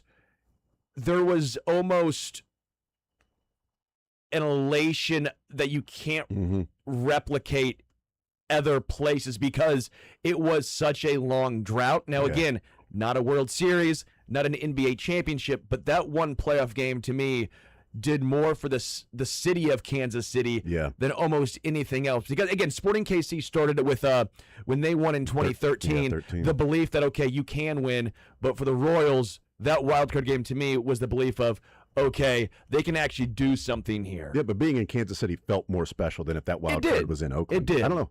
It just seems cursed to want a series to go back to your place because I think about 2003 with the Marlins and the Cubs. Yeah. And the Cubs were up 3-1 in the NLCS. They, of course, had the long World Series drought. Some Cubs fans were like, I'm glad we didn't win in Florida. So that we come was back. Pumped. Yeah. Bartman was so pumped we're for that. Back for Game 6, Mark Pryor on the mound, and they had Kerry Wood. It was like, we're going to win at Wrigley Field. It's going to be so satisfying. And, of course, that didn't happen.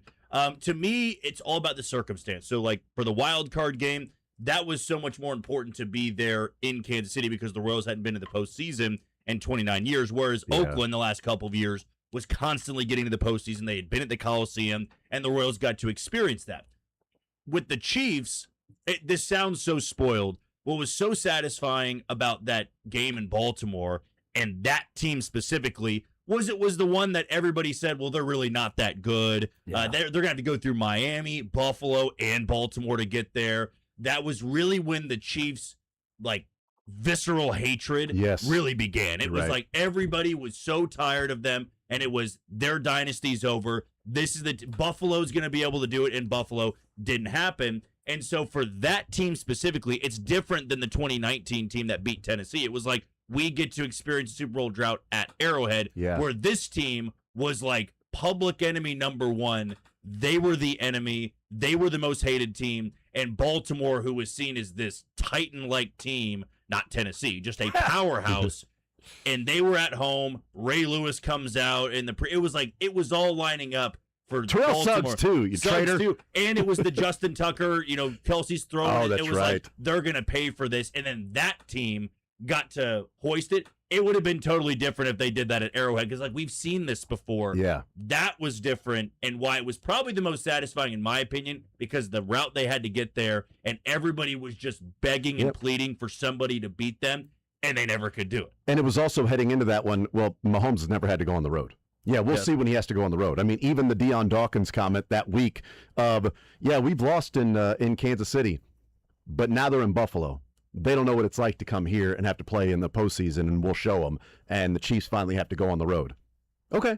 And they did. And it was so satisfying because of the constant, Mahomes doesn't have to win on the road, so that's why he keeps winning. It's all about the negatives, trying to find anything to tear them down or detract from the greatness of, okay, well, anybody can do all that at home. I mean, it's so easy just to win all those games at home, go on the road.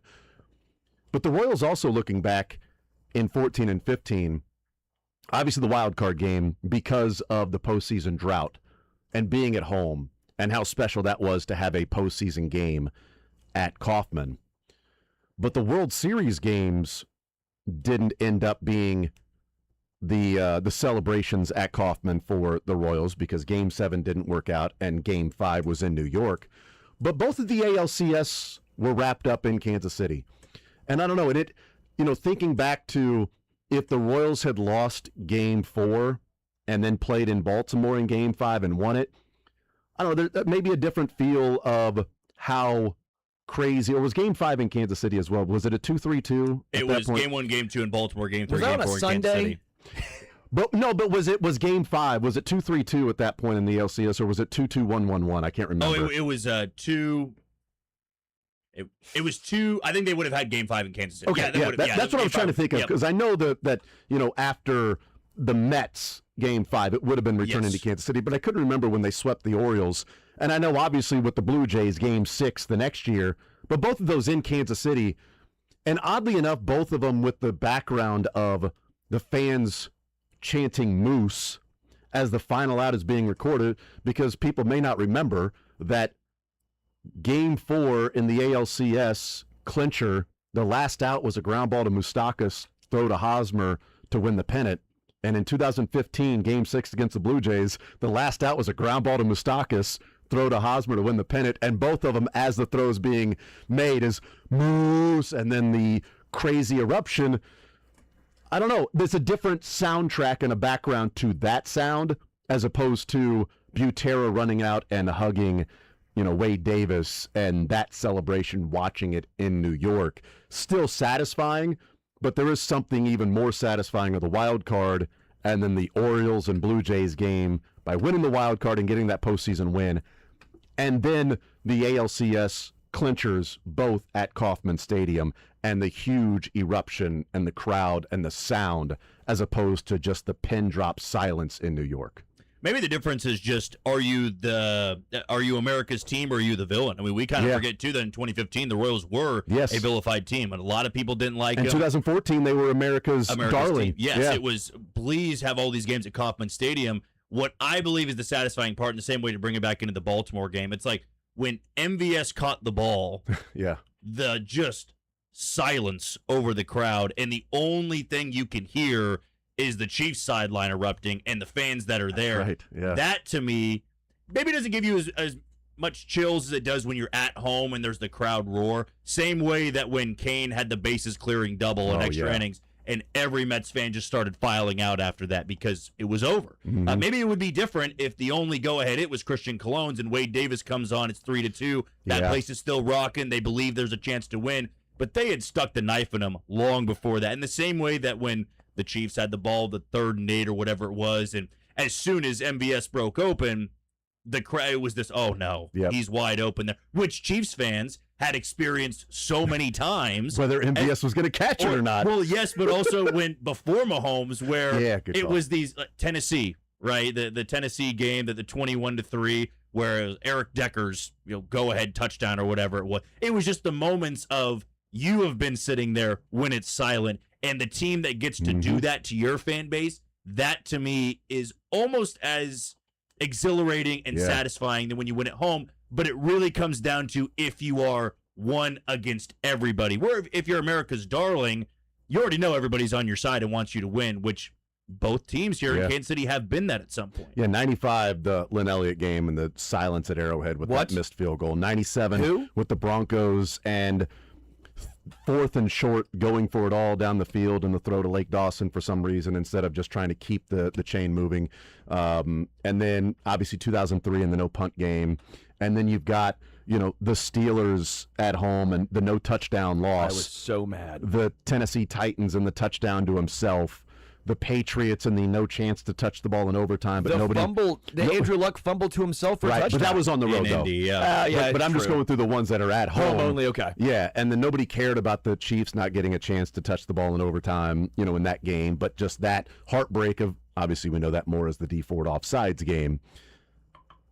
But then getting those wins at home. Like that game against Tennessee was so incredibly satisfying because you knew that throw to Sammy Watkins, the game was over, and they were going to the Super Bowl, and things just felt different at that point, that the Arrowhead sort of ghosts had been slayed and had, been taken care of.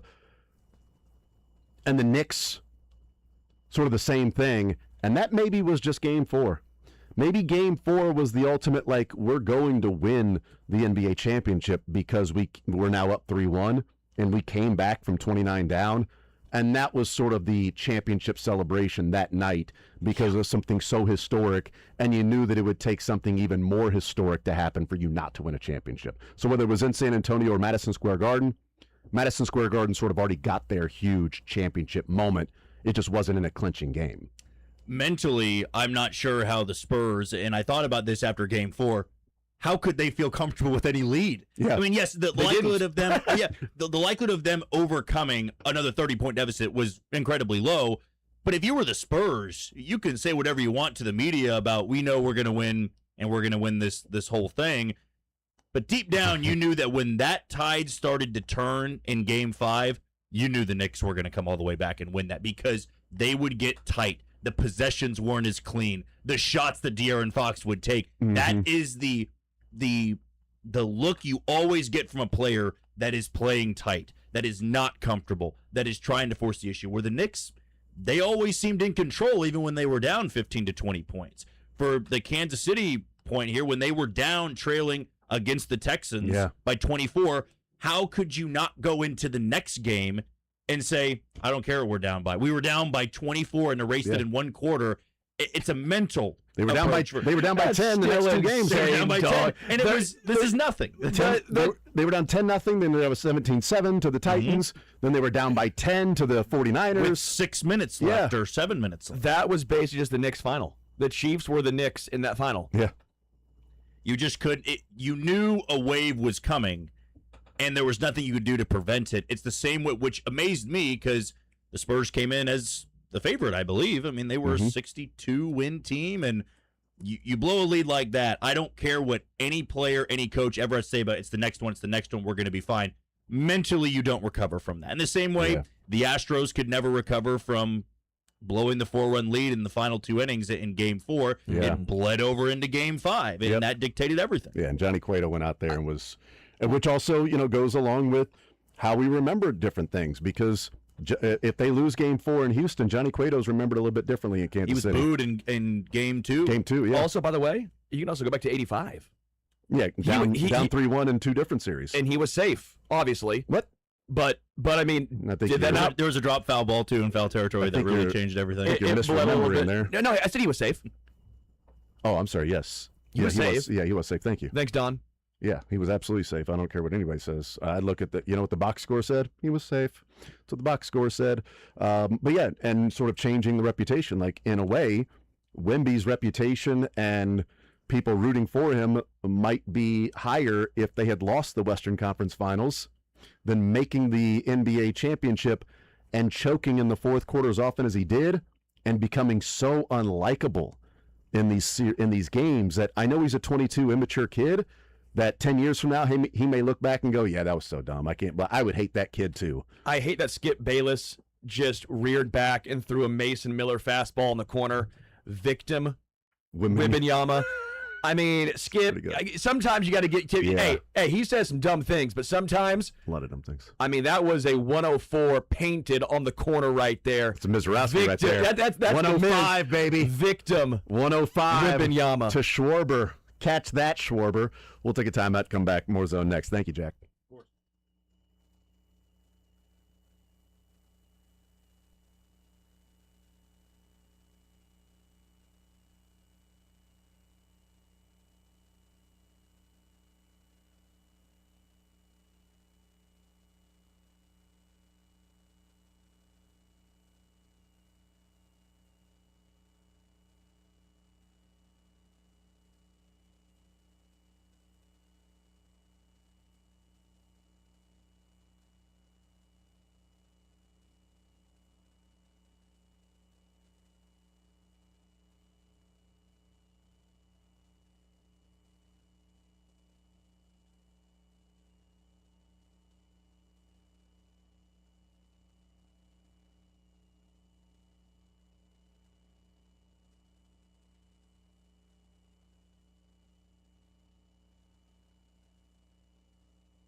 I wrap it up this hour. We'll talk with Joel Penfield coming up on the other side of the break. Talk a little Royals baseball. Coming up at 1 o'clock, Mick Schaefer will join us. You know, it's a Monday Okie State day. God, I'm Joel Penfield. Hates it when you say Okie State. I said it. I said Okie State. Oh, Pistol Pete here is mad. I gave you the bait, too. That's You the hard did. part. Wait, you don't like it when people say Okie State? No. Is there a reason? Because it's not Okie State. Yeah, it's not. We're not Okie They don't State. call Okie Sooners. Do you like it when people say Missouri? It does not bother me. Oh, you're an idiot. Or Missouri. What if they said Missouri? Okay, that does bother me. That actually does. I don't like that. Missouri State was Missouri State. I don't like that. No. You should not like the Okie Missouri doesn't either. sound bad like Okie. Like when Okie from Muskogee. There was a song. Yeah. I know. It's just that's just always the one that just sticks in our craw a little bit.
Joel Penfield on the Zone is brought to you by Reed Collision Center, serving Overland Park, Kansas City, and St. Joe. Get a free photo estimate in minutes at reedcollision.com. That's reedcollision.com.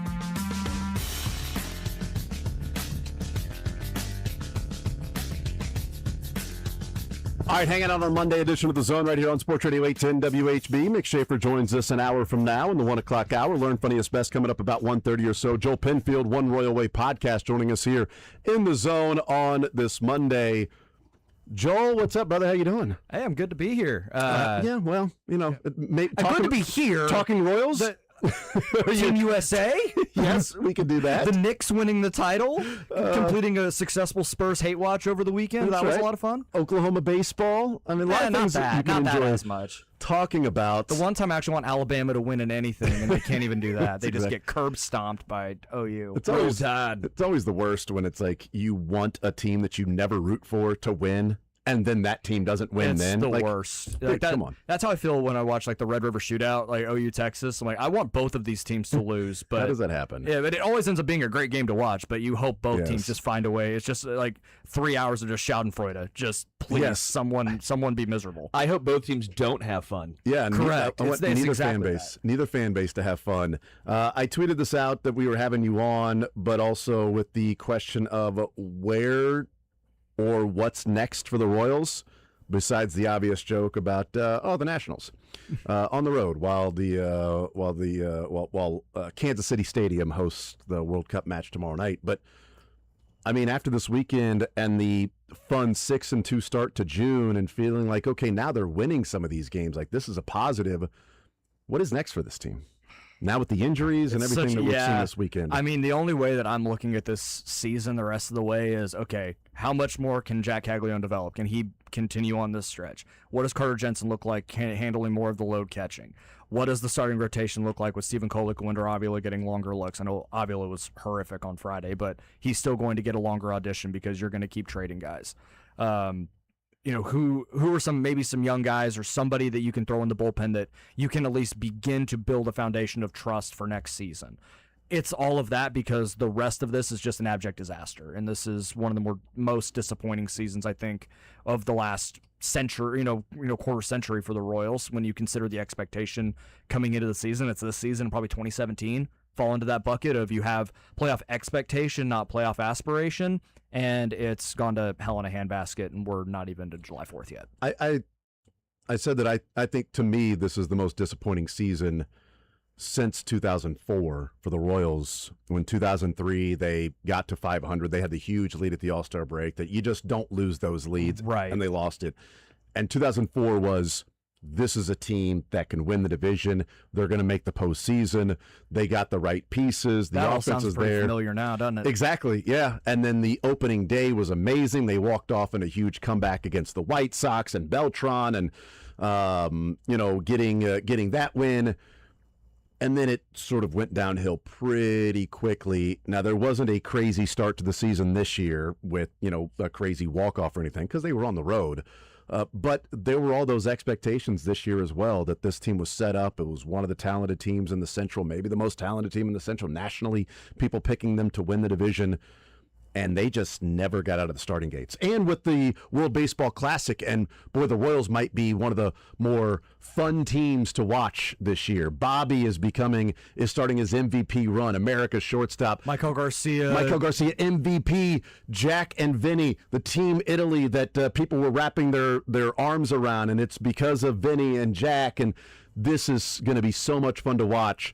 And they just never fired out of the starting blocks, and it's as disappointing as I can remember since 2004, with all of the expectations and the excitement that just were sunk pretty quickly. Yeah, I mean, I talked about this on Saturday night, very late at Kauffman Stadium, doing a post-game show, and I think that Saturday game in Atlanta, the slow motion car crash Carlos Estevez game, should have been the canary in the coal mine for all of us to go, oh, I don't know about this.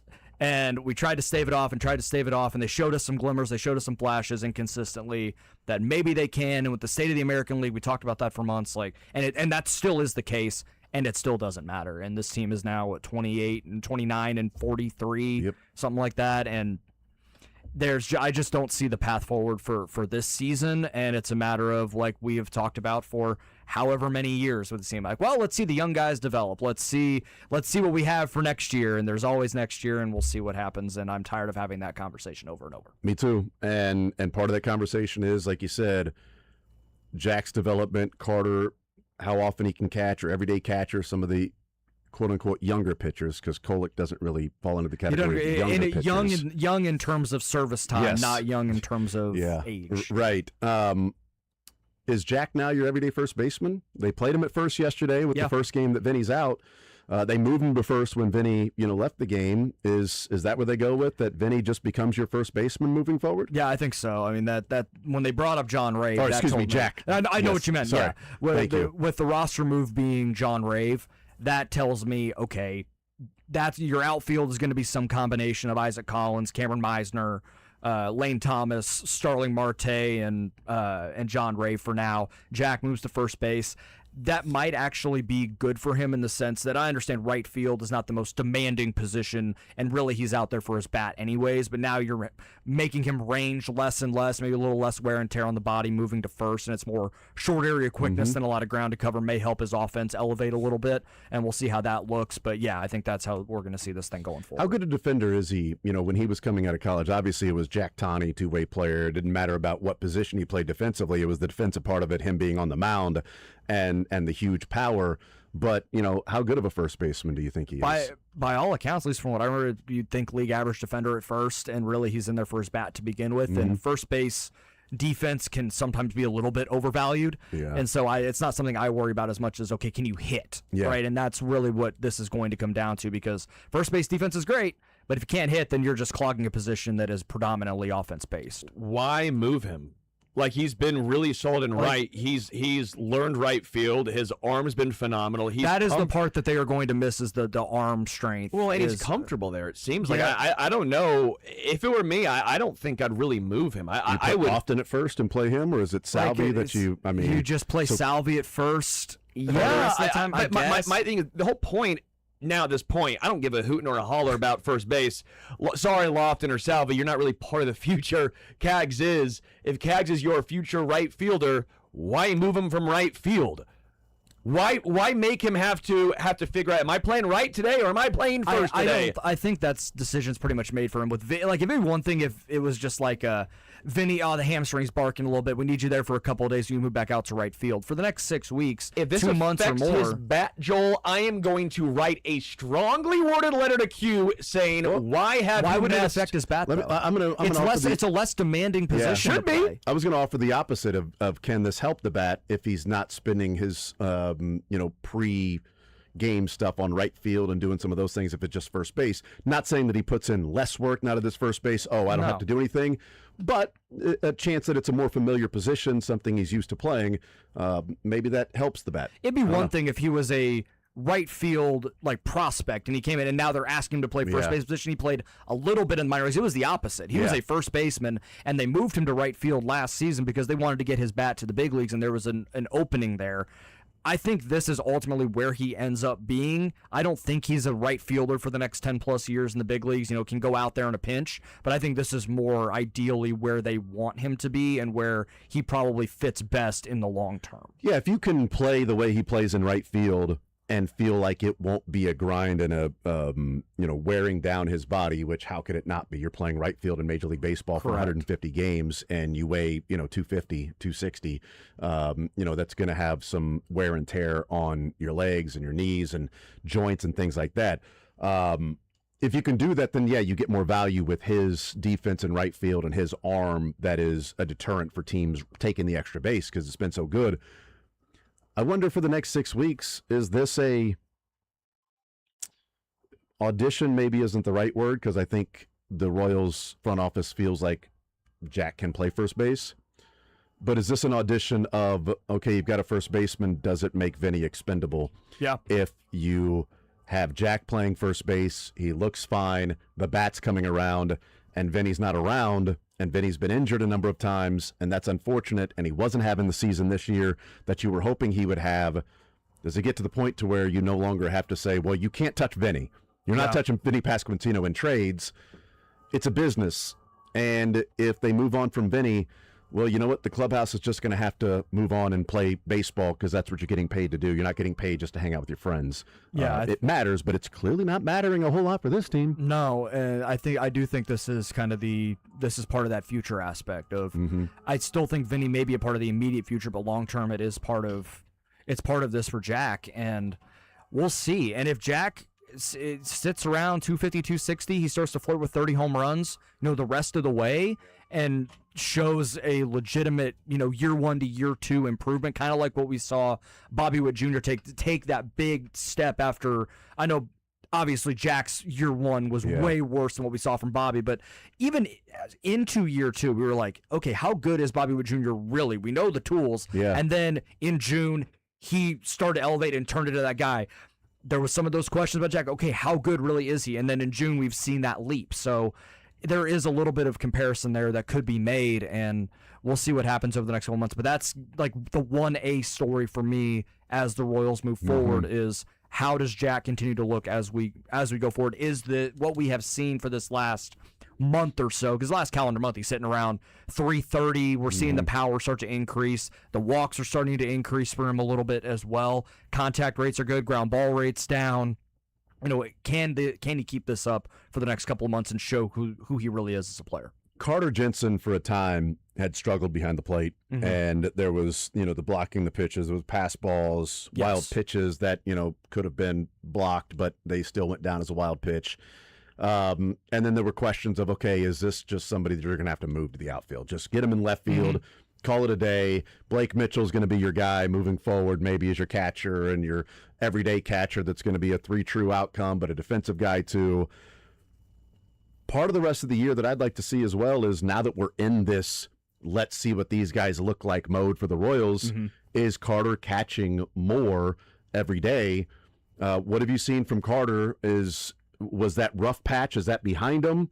Because there's a difference between Carter and MJ Melendez. When they moved MJ Melendez to right field, MJ, it wasn't about blocking pitches or anything. He couldn't catch. It was the receiving aspect, which is not a problem for Carter. He would just drop balls that hit his glove. Like, he couldn't do that, which is rough. The catching part, the first part of that word is catch, and he had a tough time doing that. So that's not Carter, but have you seen improvements from him enough to where the rest of the year doesn't necessarily have to be an audition of can he be an everyday catcher? It's more of getting more and more service time, getting more and more used to it, and getting more and more used to the balls bouncing certain ways, and getting past the rough patch when it was, okay, they might need to think about moving him to a different position. Yeah, that's going to be another part of this as well. And we've started to see that improvement as well. We talked about last Monday how he saved Alex Lang a couple of times in Minnesota with those breaking balls in the bottom of the zone. We saw a little bit more of that this week. He's continuing to improve. It's not perfect, but again, I think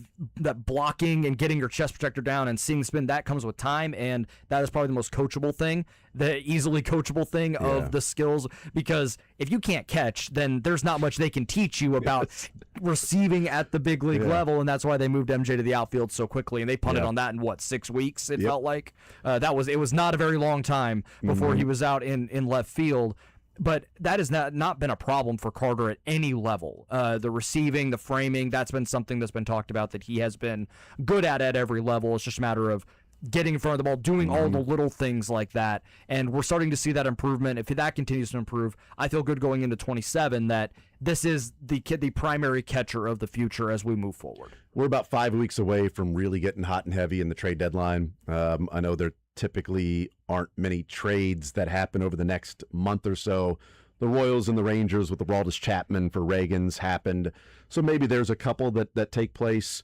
But really 5 weeks away, maybe 4 weeks at the All-Star break of the Royals examining what they are.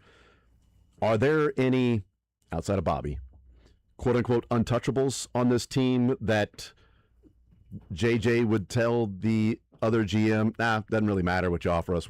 There's not going to be enough here for that.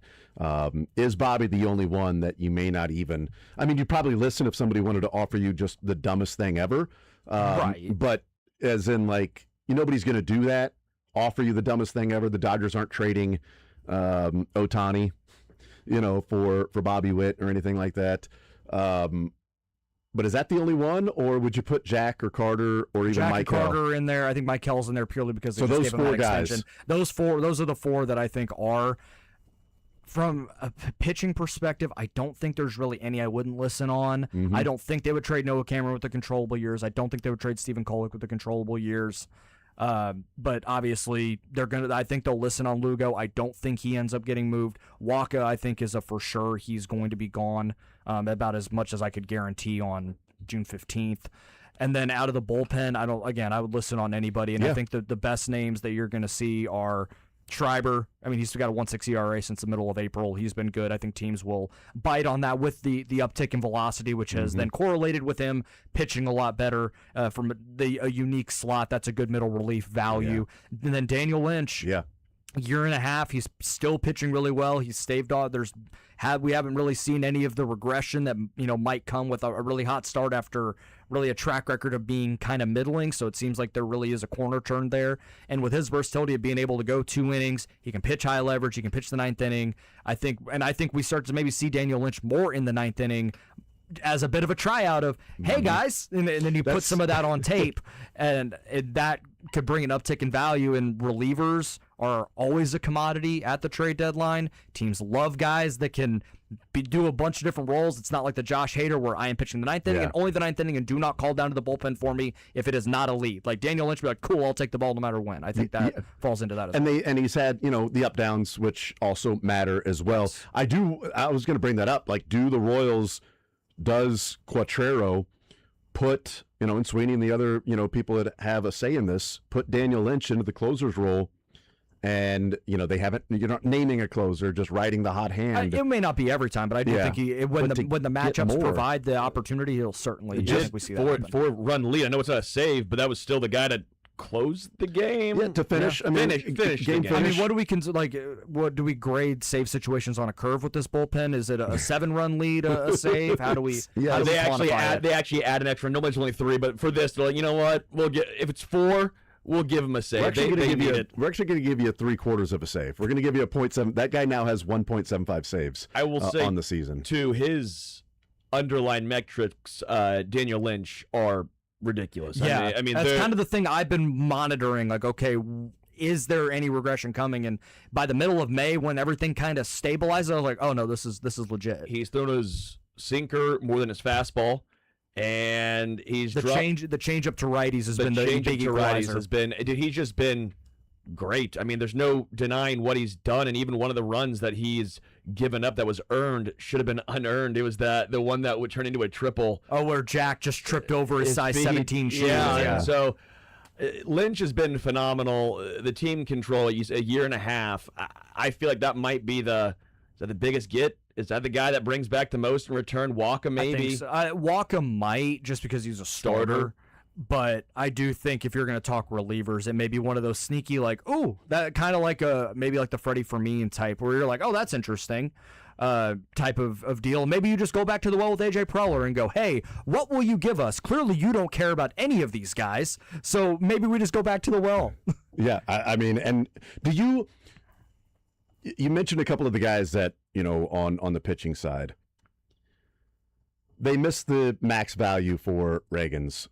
They missed, I can't say they missed max value for Bubic because I don't know when max value was. I don't know for what Chris max Bubic. value is. I mean, it would have been last year after start 18 before the it would have been in early June. And honestly, it would have been in the off season with the like a little bit of a, oh hey, he's healthy, he's good to go. Yes. And I still think if you want to retcon one thing, it is they should have traded Chris Bubic and then thrown Stephen Kolek into the rotation. And I don't think you're necessarily in a better place, but I think you're like, okay, a little bit. It's one less Mitch Spence, Luinder Avila start, in there, Bailey Falter, that sort of thing. So if we wonder about missing max value on different players, should the Royals be looking to offload? Isn't the right word, but get something that might be tangible in return for Kolek right now? Because it's you don't want to move on from him because he looks really good. He's a 29-year-old, and he's doing some really special things, and he goes into the 8th inning. He's got a complete game this year, which doesn't typically happen in Major League Baseball, and a guy with a lot of team control, which are reasons why you would hold on to him. But do you believe this is closer to the guy he is, Or is this a hot stretch that you can maximize now and take advantage of and maybe get something in return in a seller's market that somebody might be willing to overpay for what Kolek can offer? And maybe in 2 years you look back and go, man, that was a mistake. We should have held on to Stephen Kolek.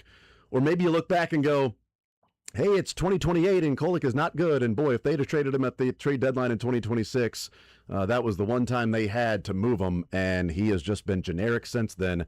But they held on to him because it was their guy and team control, and you don't want to move on from a guy because he might be awesome. I just wonder if Kolek might be the best trade chip that they have in terms of team control and what he's actually done on the field in being really productive. I do think there was a little bit last year, if you look at some underlying numbers, a little bit of smoke and mirrors to his run last year. This year feels way more sustainable. The strikeout rate, even if strikeouts are not his thing, but he shows it's like it's a club in his bag that he can go to. But really his is efficiency, ground balls, and that ground ball rate is still really good. It's very like kind of right-hand Noah Cameron. He's going to throw it to all quadrants. He's going to throw strikes. He's going to be efficient. He's going to get you in non-sidearm John Schreiber. Yes, honestly, and it's a lower 3/4, but I get your point. Like, yeah, there is a lot of that, and I had a friend that worked in the Phillies organization last year that said, yeah, Bergert, maybe the ceiling's a little bit higher, but the dude in this trade is Kolek, and he's proven to be right.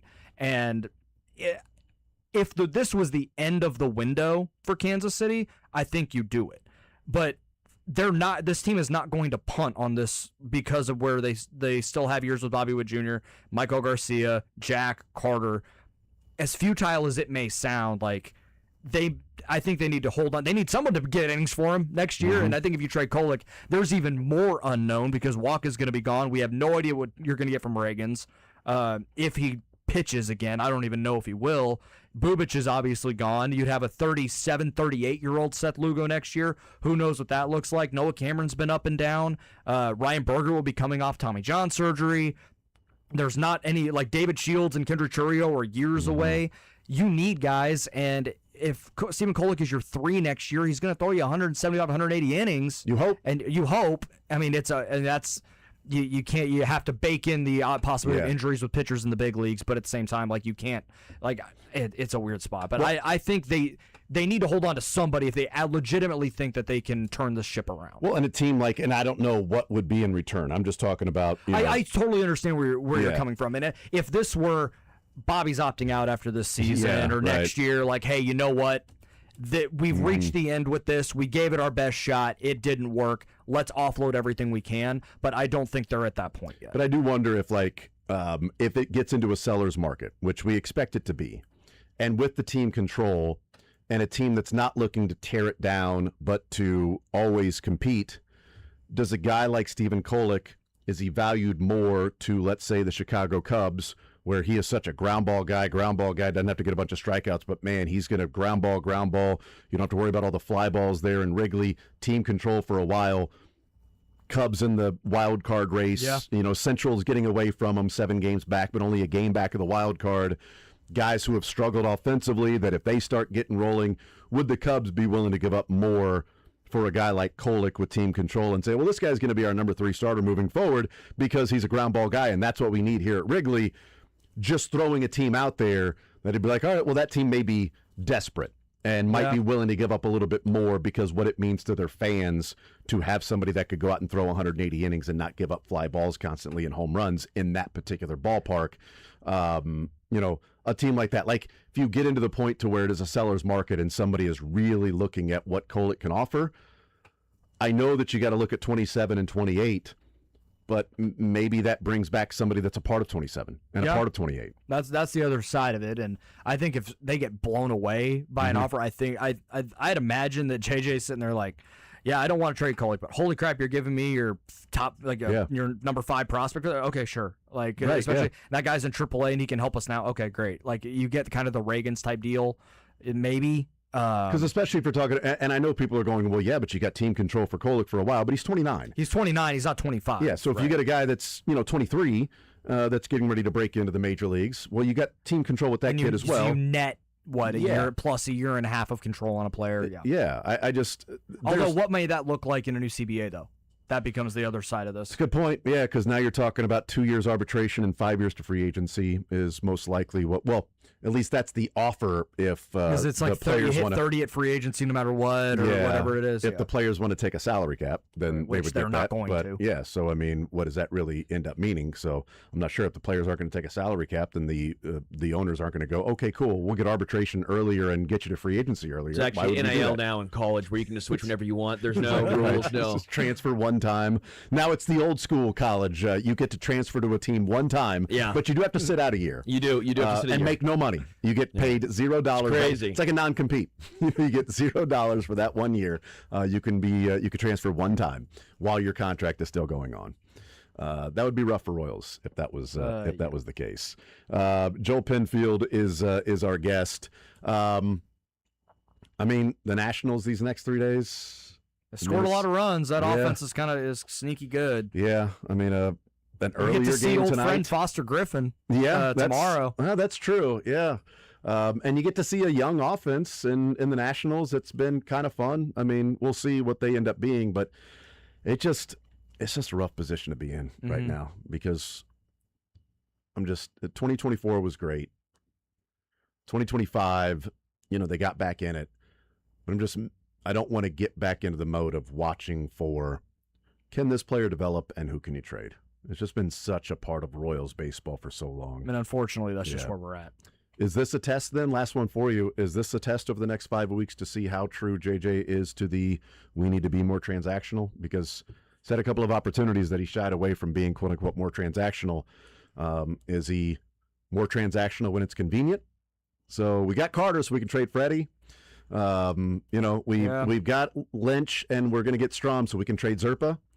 Those are pretty convenient transactions, but more transactional means there might be some inconvenient. Cole Reagans. We don't think we're getting enough value, but we need to be transactional. Now we're going to hold on to him. Is this a test over the next 5 weeks to see just how committed JJ would be to being, quote, a more transactional organization? Yeah, certainly. And there have been opportunities where they've kind of been in on guys or they've made moves, and if that move actually came through, I think we'd be in a much worse position. Yep. So that's kind of the other side of the coin. But yeah, we'll see. I'm really curious how aggressive they get at the deadline with because obviously they're not going to tear it down. We talked about that. Yeah. But how aggressive are they in a retool of, okay, let's get as many prospects as we can for all of these guys, or let's get some younger guys to fill in with the Churios and the Shields and the younger guys, and a couple of guys that are big league ready that can help us in the immediate, and then we have that wave of prospects that can all come up together. I'll be curious how it all ends up. We'll see. Joel Penfield, One Royal Way Podcast. Joel, appreciate it, brother. Thank you, man. Absolutely. Talk to y'all next week. We will take a timeout. We'll come back, continue rolling, and we'll talk with Mick Schaefer coming up at 1 o'clock. More Zone next.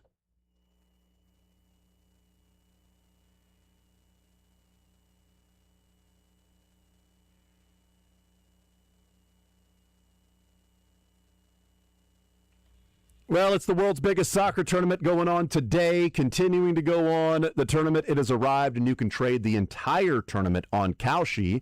And on Kalshi, you can trade every match from the opening stage all the way to the final. And right now, in the 75th minute, it is still 0-0, Spain and Cape Verde. Spain was trading at over 90% to win when this match started, and now trading at just 64%, which means $100 is going to win you $150 instead of $100 winning you $5. But a tie has gone from 5% up to 33%. If you invested early on in a tie and traded on the tie market of 4 or 5%, now up to 33%, 35%, you can trade out of it and already take your profit at this point, because that's what Kalshi offers. You're trading against peers in a live market, meaning there's no house, and as the probability changes, you can buy in and out of your position. Argentina in action tomorrow in Kansas City, taking on Algeria. And for the limited time, download the Kalshi app and use code Jason810. It's Jason810 to get $10 when you trade 10. It's Kalshi, Kalshi, Kalshi. Trade the beautiful game. 18 plus only. Restrictions and eligibility requirements apply. Event contract trading involves risk and may not be suitable for all investors. Prices, values, and available markets may differ from those mentioned. For more information, see kalshi.com/regulatory.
All right, hanging out here on this Monday edition coming up at 1 o'clock. Mick Schaefer will join us, KSHB 41 Sports Director. We got Learn Funniest Best coming up about 1:25 as well. Right now, still 0-0.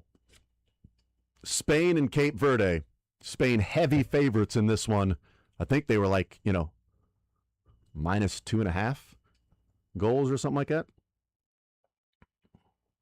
That's it's going to take a lot for them to be able to get that. Because right now, again, as I said, no, it wasn't minus 2.5. I think it was minus 1.5, something like that. But anyway, 913-912-4810 is the text line to join us. How about Darren Peterson, man? How about him? Darren Peterson visits the Wizards, won't visit other teams. It's the creatine. Can't Yeah. Mm-hmm.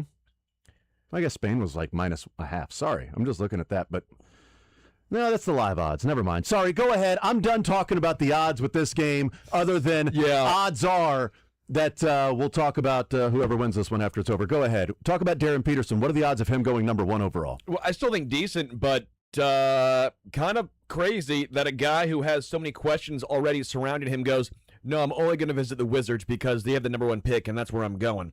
Yeah, weird. Bold choice, Cotton. I don't know. AJ DeBansto visited both Wizards and Jazz, both 1 and 2, right? There's a precedent for this. Last year, Ace Bailey did this. Ace Bailey goes, I'm not visiting the Jazz because I don't want to be drafted by them. Well, what happened? The Jazz still drafted Ace Bailey and said, we don't care. We're going to draft you. We think you're good enough. Sorry, you're going to play for us. The Jazz could still take Darren Peterson number 2. It's not a debilitating thing necessarily for them because a precedent has been set. But I just find this situation so weird because if you are Darren and you're trying to prove a point of like, hey, last year was the outlier. I was injured. None of it was this team stuff. I'm a good guy and I'll play for anyone. I'm going to be there for whoever drafts me. Not the way to go about this. Mm-hmm. The Darren Peterson saga continues now outside of college. I don't know, maybe with the backlash that he'll be received through this, he'll eventually meet with other teams. But would it make Washington, Utah not want to draft him? No, again, Ace Bailey was drafted last year after all of that, 5th overall. So, no, the Jazz would still probably take Darren Peterson 2nd. I don't know why they wouldn't. I mean, I guess unless you think Ace Bailey and him have too much overlap. It's just weird. I find that with all the stuff going on around Darren Peterson from last year, him to do this just seems like another PR nightmare. Is it fair to say, though, that Peterson only meeting with the Wizards isn't because he thinks the Wizards are a better organization than the Jazz? It's just he believes he's going 1? Well, that's the whole point. He just thinks there's no – why would I'm going 1? Why would I visit anywhere else? It could be Utah Jazz, too, just because we saw it last year with Ace Bailey. There are some situations where guys don't want to play for smaller market teams. Okay, so then are you going to try to get yourself down to Chicago? Because then do you want to play for Memphis? Well, Ace Bailey tried doing something like that last year. It didn't work. Right, I mean, so if you're Darren Peterson and you're going, well, I don't want to go to Utah number 2, so I'm just going to say Washington is all I'm going to go to, and if I'm not picked number 1, then I'm not going to be happy. Okay, well, now Memphis has picked number 3, and they're going, well, Darren Peterson might have gone number 1, and he should have gone number 2, and now he's sitting there at number 3. Are we going to pass on him, and now you're in Memphis? You come off like a clown. Yeah. To me, this entire situation comes off, like, again, Ace Bailey got ripped last year.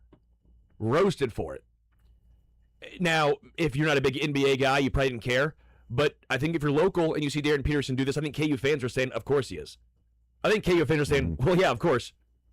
I've been trying to give him the benefit of the doubt. I've been trying the entire time, all of last year. I get it, Mizzou guy, so, I get it. But I've tried to give him the benefit of saying, hey, I think there was a situation. It was weird. It is what it is.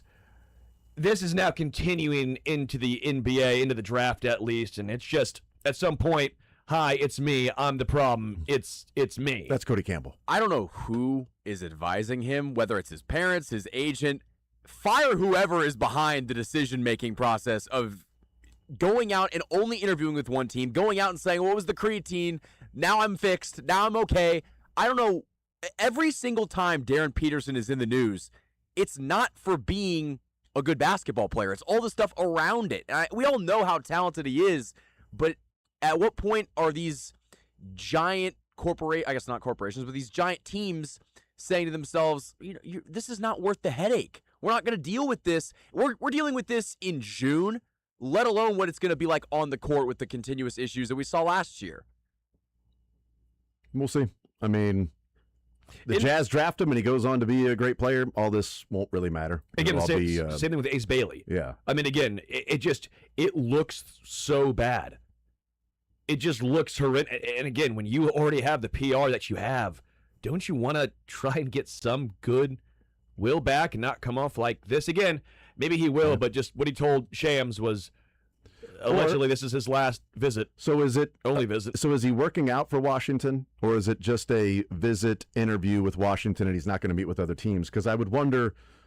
Here's why I asked the question: does he work out for Washington and saying, "No, I'm so confident I'm going number one, I don't have to work out for anybody else," or is it, I'm not going to go through all these different workouts because that increases the chances of me cramping, and I don't want them to know that may happen again while I'm going through the draft process because I've, quote, figured it out, I've solved the problem, and the more I work out, the better chance there is of maybe the problem isn't solved and it's something else, and now I'm going 12th or 13th and not going first or second. It looks like just a meeting is what it is. Okay. But, obviously Michael Porter Jr. had that situation with his back, but I think you look back now and say, yeah, he should have gone way higher than when he went.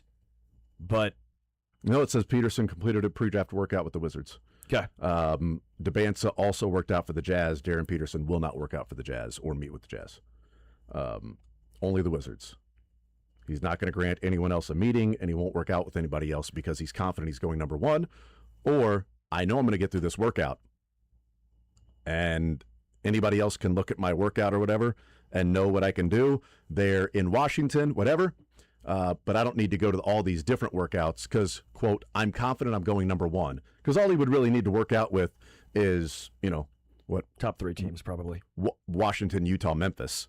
At that point. Unless some team says, hey, we're going to trade up and get you. Yeah, but at that point, you're going, well, I don't need to work out for you because then I'm going to go regardless number one or number two. If you're going to trade up and get me, it's still the spot that I'm going to end up going. I get him not working out for the Lakers or the Sixers or a team that doesn't have a top three pick. But if you have a top three pick, you wouldn't ingrain yourself and say, hey, I'm with the concerns that he has already. Again, you're not number 10 on the big board that's going, well, I'm going to work out for every team ahead of me. Yeah. I'm going to work out for all these different teams. Because I mean, going number 10 or going number 3 is a massive difference in pay scale, and I'm going to go and do that. Whereas if you're Darren Peterson, it's one of those to where I don't need to throw at the combine.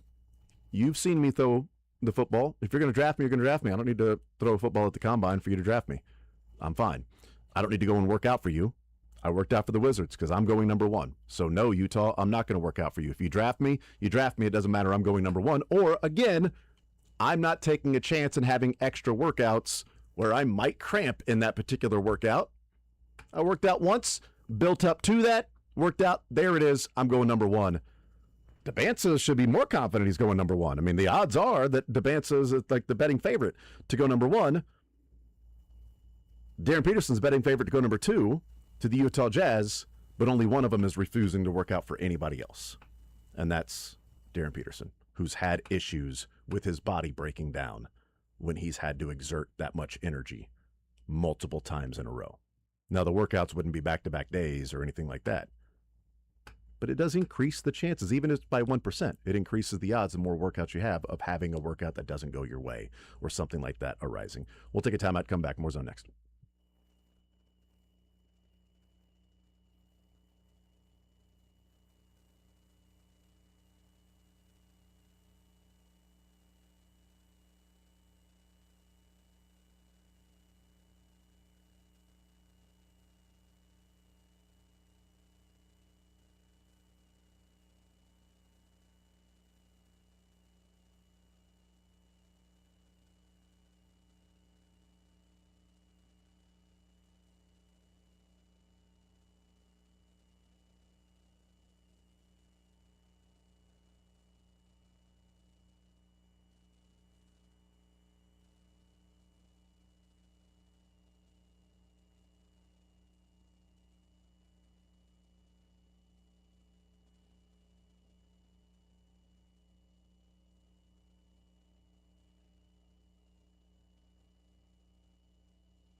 All right, wrapping up this hour, we'll talk with Mick Schaefer.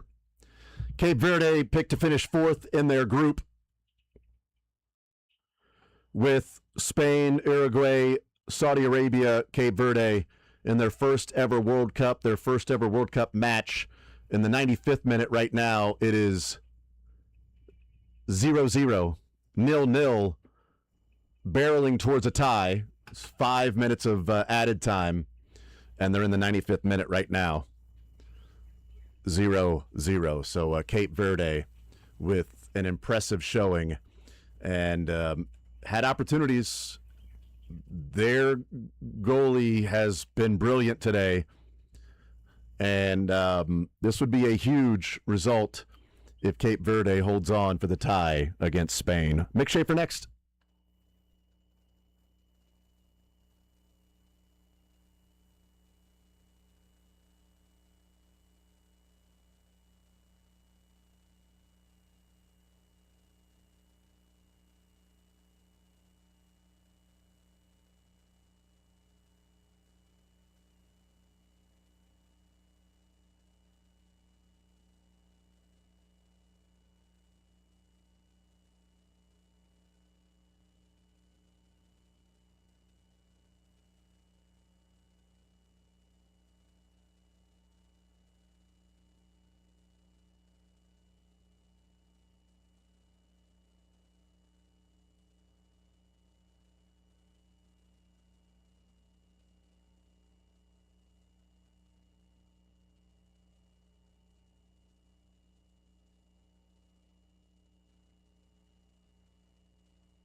Twitter thinks he's funny. Shame on you nerds. His wife and kids think he's lame. No! We couldn't get Paul, so we're stuck with Mick. Yep. Okay, still got it going on. Mick Schaefer on The Zone with Jason Anderson. Hold your ears, folks.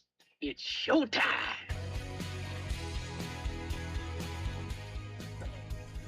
All right, we continue right here on Sports Radio 810 WHB, Monday edition of the show. Jason Anderson, Sterling Holmes, Michael Darcy, Mick Schaefer, presented by Advent Health Sports Park at Blue Hawk, joining us here for the final hour of the show. Mick, how are you, sir? What's up, fellas? How are you?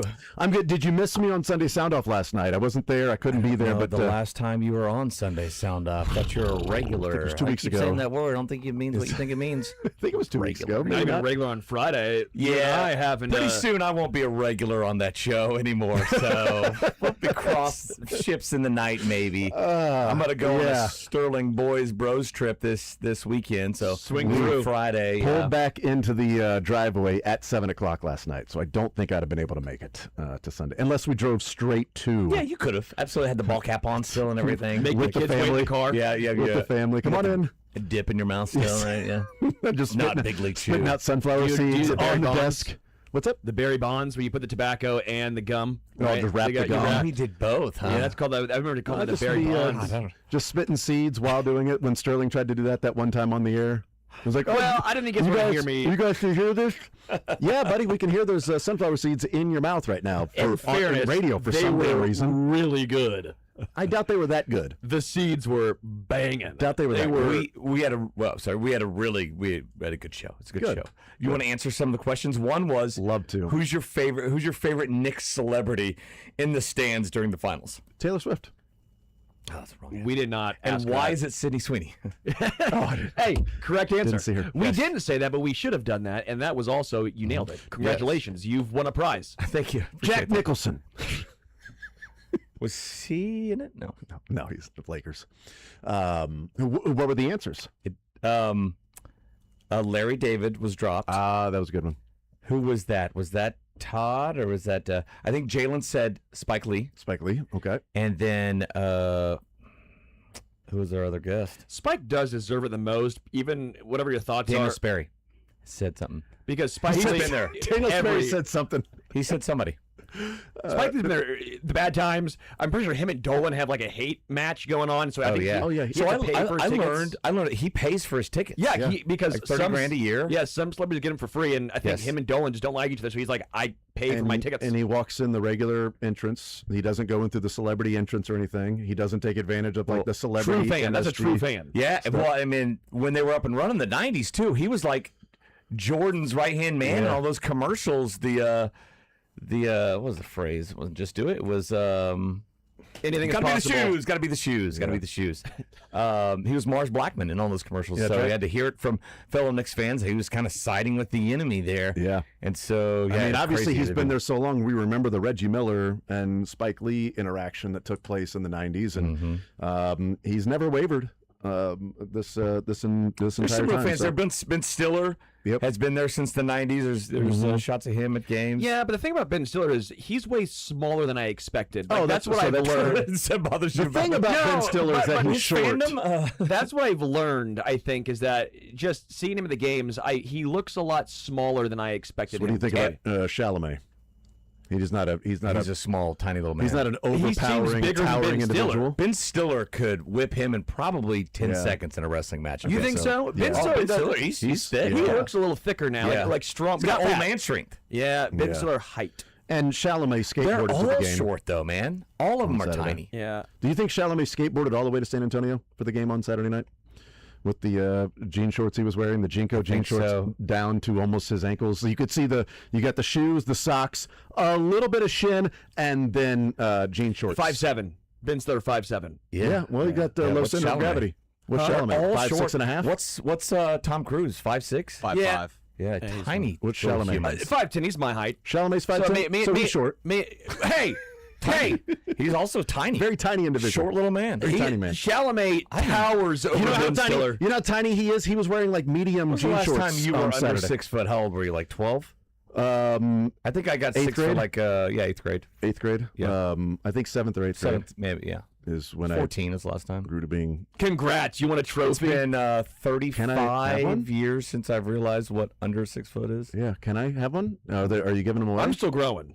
I mean, you talk about You're a 5'10" like grower, it's not a this shower, is that what accomplishment you're all the saying? time. That's the only reason. It is. Yeah. 5'10". It's Sterling's used to telling Huge. people he's a grower, not a shower. So I mean, that's just right up his What's alley. wrong with that? Right up his alley. It's something. Is that he's gone something with for a wrong? while. Nope, not at all.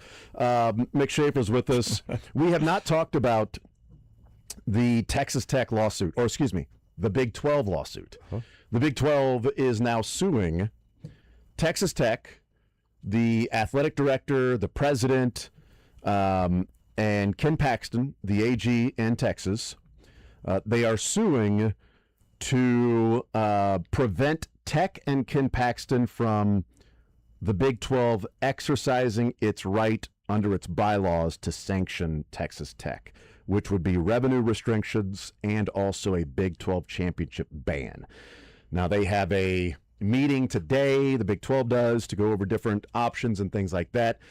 They need a supermajority, which would be 12 of the remaining 15 teams to vote on what the sanctions could be. And the lawsuit is essentially, I feel like the lawsuit is like Tom Brady when he went to court and tried to sue the NFL or put an injunction.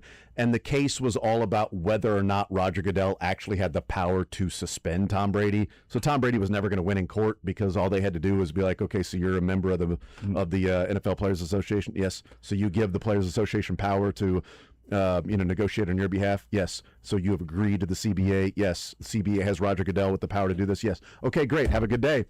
Enjoy your suspension, Tom. Yeah. And I do wonder about this, if it's what do the bylaws state? Like, is it to where they could sanction somebody by playing up? Like, what does it mean in the bylaws specifically? Can it be interpreted to, well, they're playing a player we don't like, we don't think he should play, and so we're going to sanction him as the rest of our conference? And is there a very specific and narrow route to get to sanctioning a team for playing a player that you don't think should be playing? Well, I think in this example, I mean, it's the players don't have their own union. They have not agreed to it like NFL players have.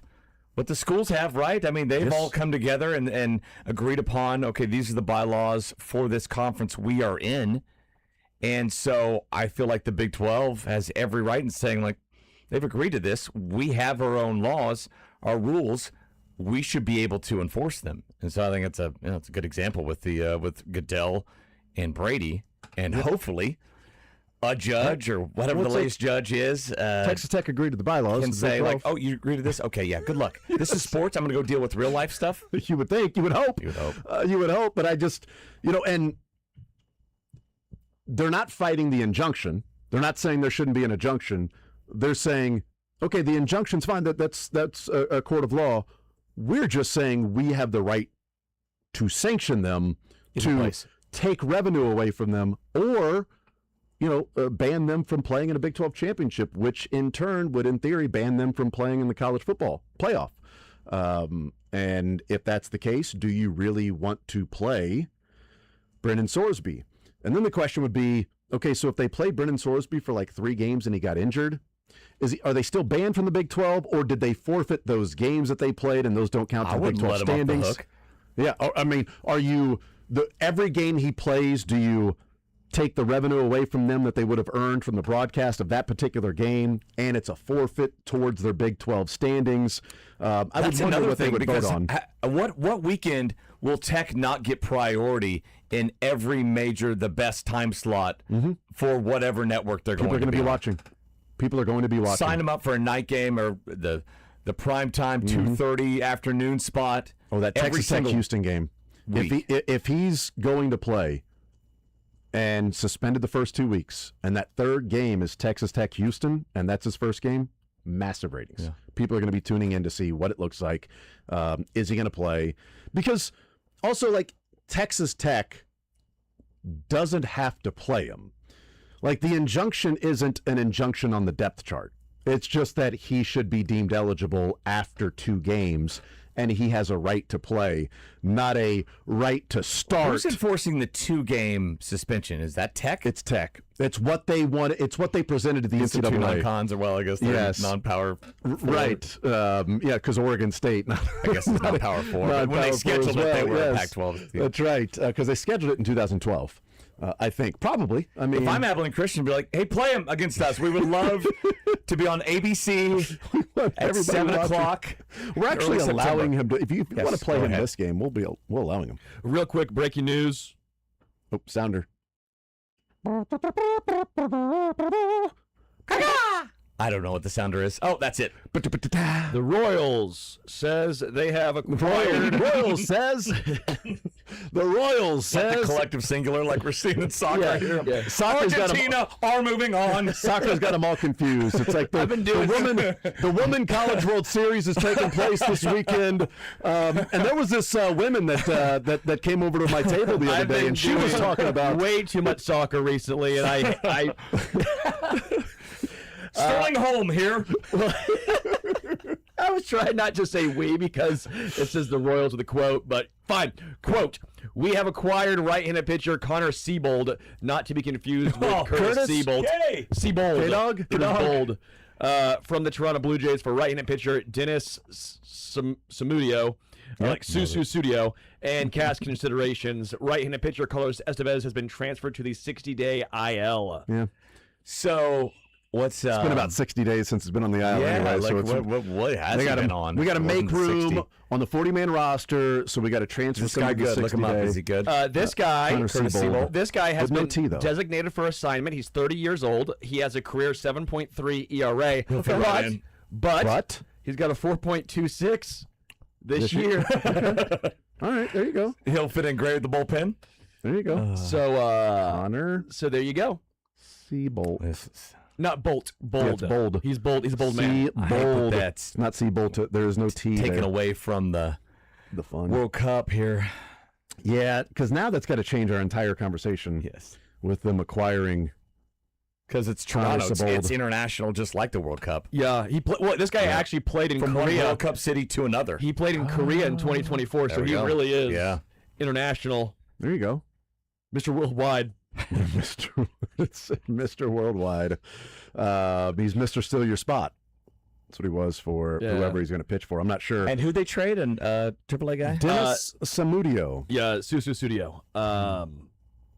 Samudio. I don't know if he has a baseball reference page. He does. Yeah, of course he does. Dennis Samudio is 21 years old. Oh wow. He is got younger. A starting pitcher. Right-hander. Got to be below AAA then. Low A. Let's see. He is in rookie ball. Lower than low A. 21-year-old in rookie ball. Actually, you know what? He's in A now. He started out in rookie ball. High or low A? Now he's in low A. Okay, low A. He's got what is that? 2 starts, 4 games. He's got a 4.5 ERA. 17 strikeouts. Well, I for one love this move. The Royals have punted on 2031 then, apparently. Yeah, I mean, come on, man. Nick, I for one love this move. The Royals has punted on 2031 then. Going all in. The Royals says.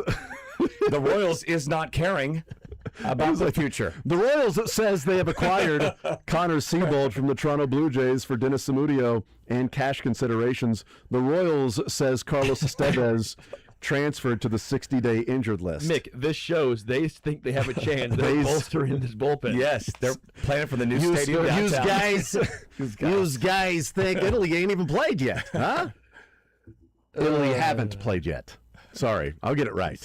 Italy haven't. Spain have tied Cape Verde. Cape Verde. Yep, and Cape Verde is the third smallest nation to qualify for the World Cup in history, and they were picked to finish 4th in their group, and right now they're tied atop. Who are the other 2 in their group? Probably 2 playing next. Uruguay and Saudi Arabia are in their group, and they should be. You can tie Spain. You can beat Uruguay and Saudi Arabia. Absolutely, that game kicks off at 5:00.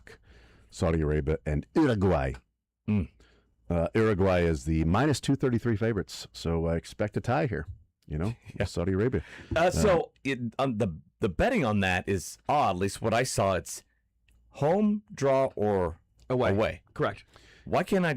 Who's home? I guess it's The bottom team, I but guess. still, Top team. It's weird because normally in any other sport it's Yes. the bottom. Well, yeah, they do that in I hate soccer. that. I don't know why they have to hate that. lay it out with the bets that way. Hate it. Why hate can't it, they just hate put it. an abbreviation for the country? Which one I want to bet on? Yeah, Royals and Nationals tonight. The home team is favored, and that's all you can. You Yes. just got the home team with Major You don't League do that in Baseball. any other sport.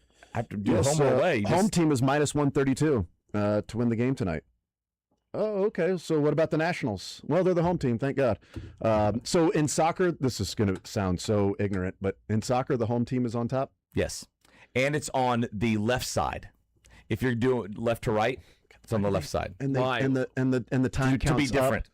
And the time counts up. To be Why? different. Why To do be we have to do different is this? the answer for all of this. Offsides. So when we do, because we do graphics all the time, whenever we do graphics for soccer, we obey that rule. And Sporting's at home, Sporting's on top, Vancouver below. So what's icing? Well, That's when you kick the soccer ball through 3 lines.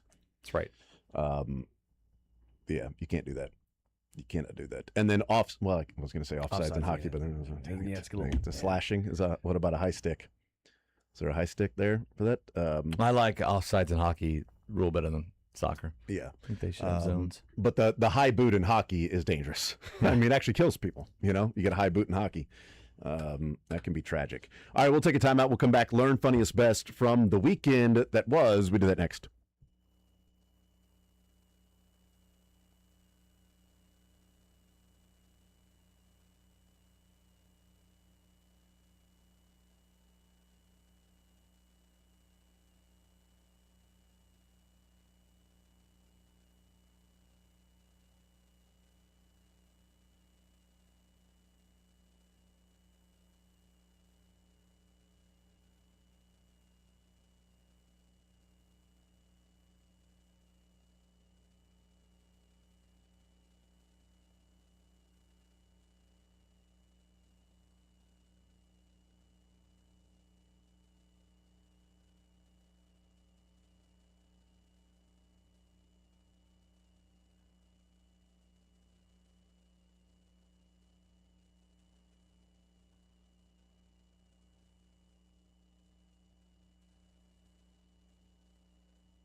All right, time for a little Learn Funniest Best here.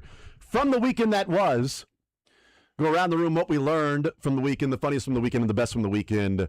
I could have given my learned for this morning because I learned about different sports that took place over the weekend. After spending the weekend in Arkansas at the baseball tournament, I learned that. How was it? Was that the complex in the mountains? It was in Bentonville. No, it was Blue Hawk. Yeah, it was Blue Hawk. We had the baseball tournament, Arkansas. It was the Arkansas premiere hosted here at Blue Hawk.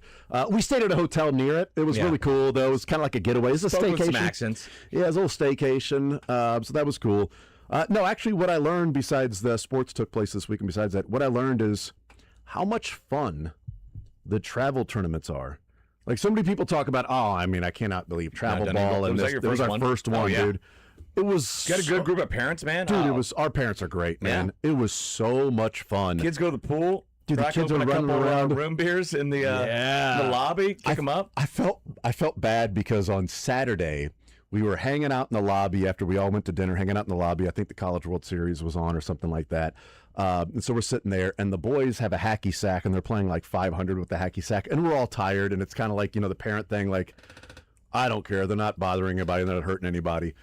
But at the end of the lobby on this couch area, there were these two ladies that were sitting there sort of just relaxing and watching their face as our boys were, having fun. One is going to head to a nose. I mean, they were just like, the steam was coming out of their ears as they were playing 500, and the parents are just sitting around talking.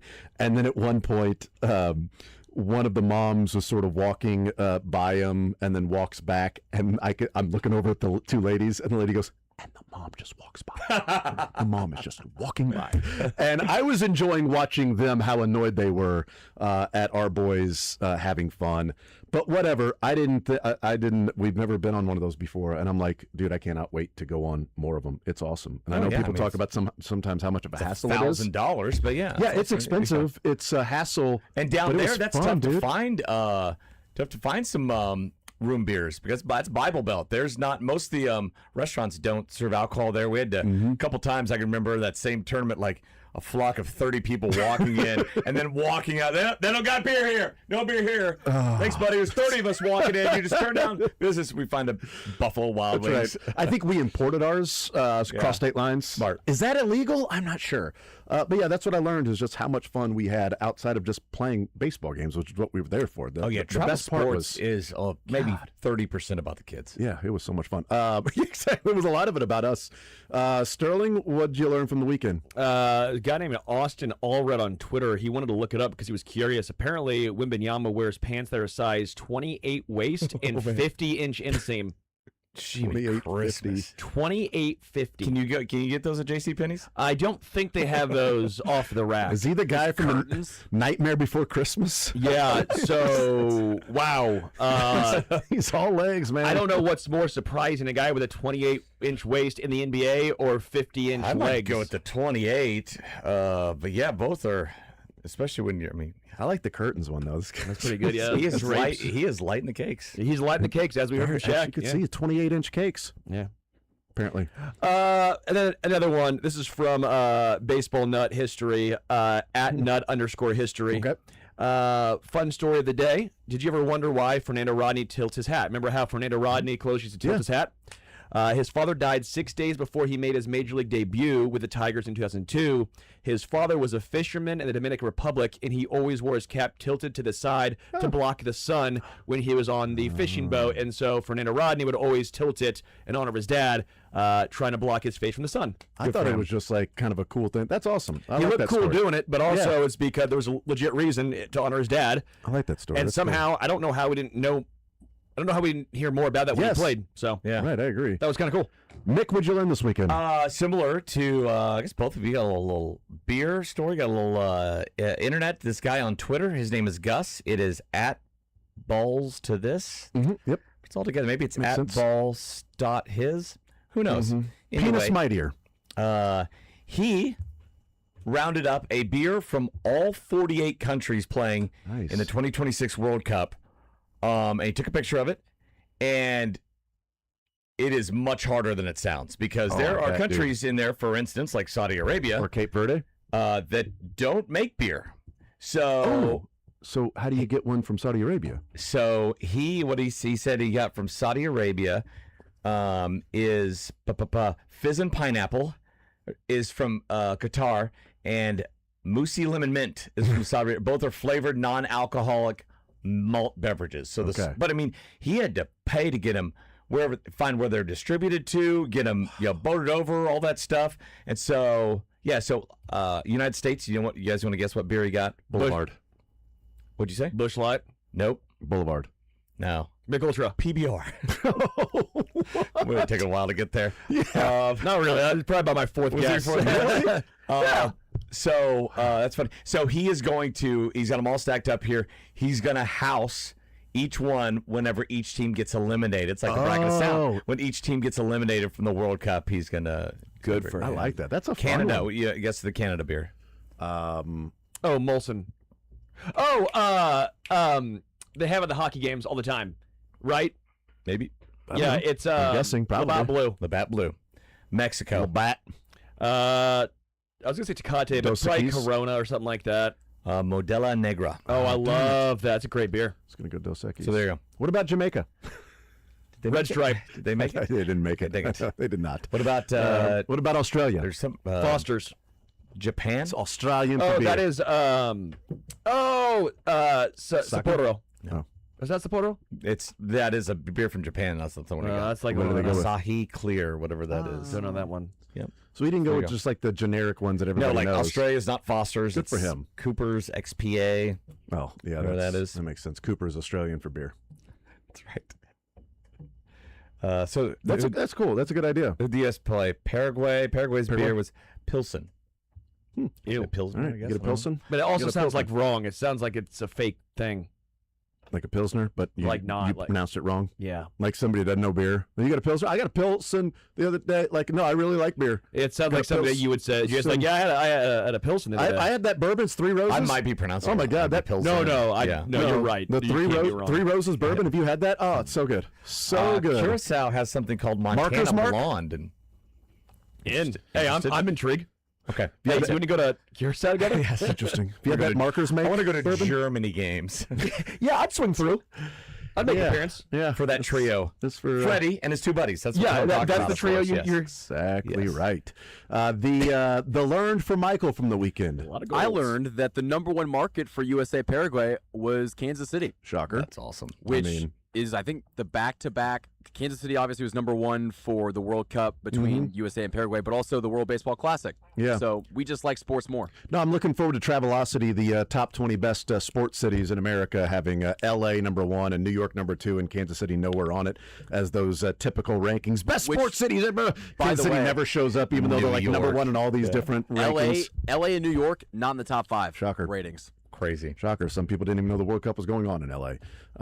So there you go. And that was the U.S. with that huge game on Friday night. All right, we go to the funniest, and we start with you, Sterling. Funniest from the weekend. Hey, Mick, real quick, can you read the manager's name of Curacao? I saw this tweet. Oh. I would pronounce it Dick Advocate. It is Dick Advocate.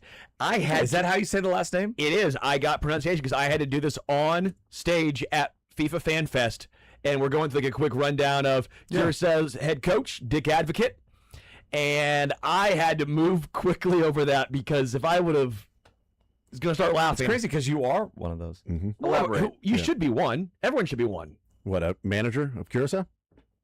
An advocate, okay? Okay. Men's health. That's but the point remains, I had to say men's health is too. I had to say Dick Advocate. You could said Richard. Yeah, but it's not his name. His name is Dick. Well, it's probably short for Richard. But he goes by Richie. Dick. What am I supposed to do? Change his name? Yeah. No, he wasn't there. He's fine with it. So I, in front of all those people, had to be like, and the manager of Curaçao, Dick Advocate. Nah, he said Dick Advocate. He's a Richard fan. Like that. A rich fan is what he is. Rich fan. Oh, the filter kicked in there. Okay, so that's the now I know what Curaçao's manager's name is. You'll never forget I it. won't forget it. You're right. Yeah. I will not forget the manager's name there. Funniest from the weekend for you, Mick. Did you see this Kansas State looks like an offensive line recruit, Joseph Graves? Oh, yes. Is he related to Robbie and Jeff? With his mom, and his mom is not that much smaller than him, and his mom tackles him to the ground. Yes! And it looks Oh, like he's my maybe God. not expecting it, and it looks like she's done it before. Dude, She levels him. Well, because he's a big guy. Big guy. And She's only like a few inches shorter. wearing like flats. Yes. Wearing like sandals. Yes. She looks like she's like She goes 6'5". right as oblique. It just knocks him down. It wasn't like Wow. a fake. It was hilarious. That was amazing. awesome. So that was the That funniest is part. unbelievable. Are they related to Robbie or Jeff Graves? Probably. Okay. Yeah. You know what? How many people have a last name of Graves? I mean, it's just not. Well, very I was common at watching the United Bowl this weekend, as was everybody. all. Uh-huh. Yep. Louisville and D.C., I want to say. Sure. The white hat in there. I'm like, I recognize that white hat. He does college games. And they put his name up. It was Cole Knipple. Is that Con, same Con's dad? Uncle.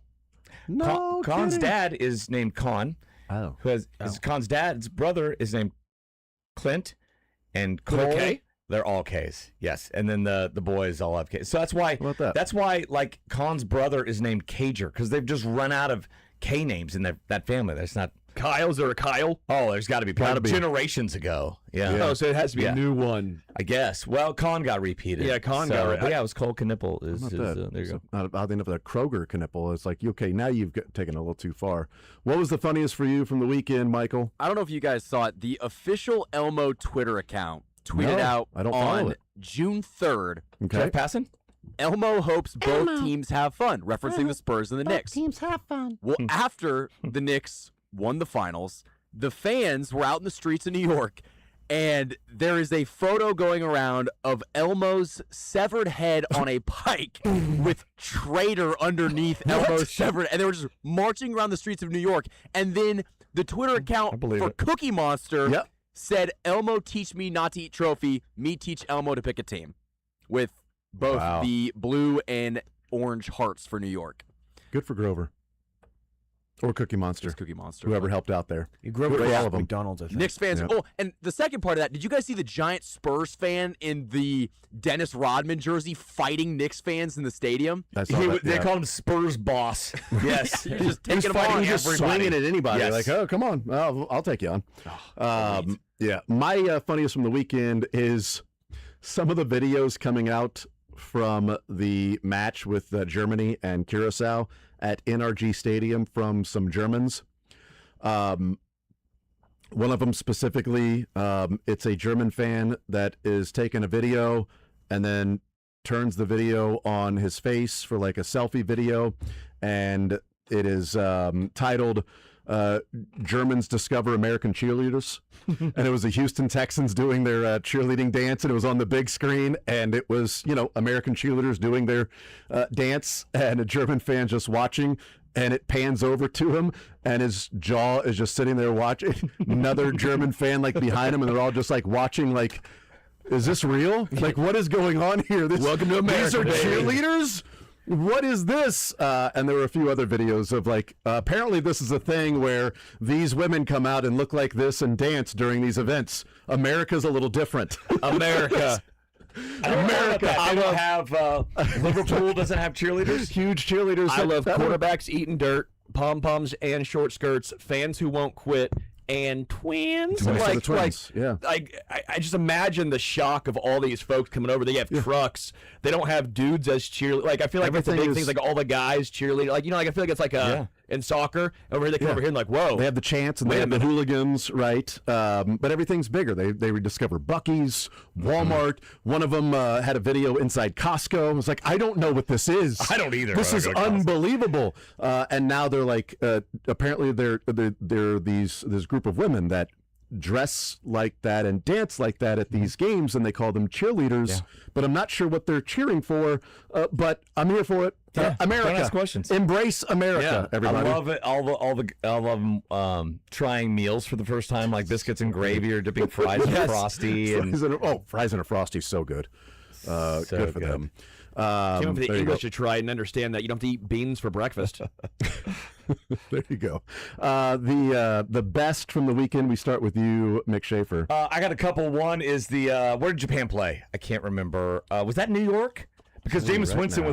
was with him. It was the, New York, The yeah. Japanese fans and Jameis Winston cleaning the stadium after the match. Awesome. It's just so cool.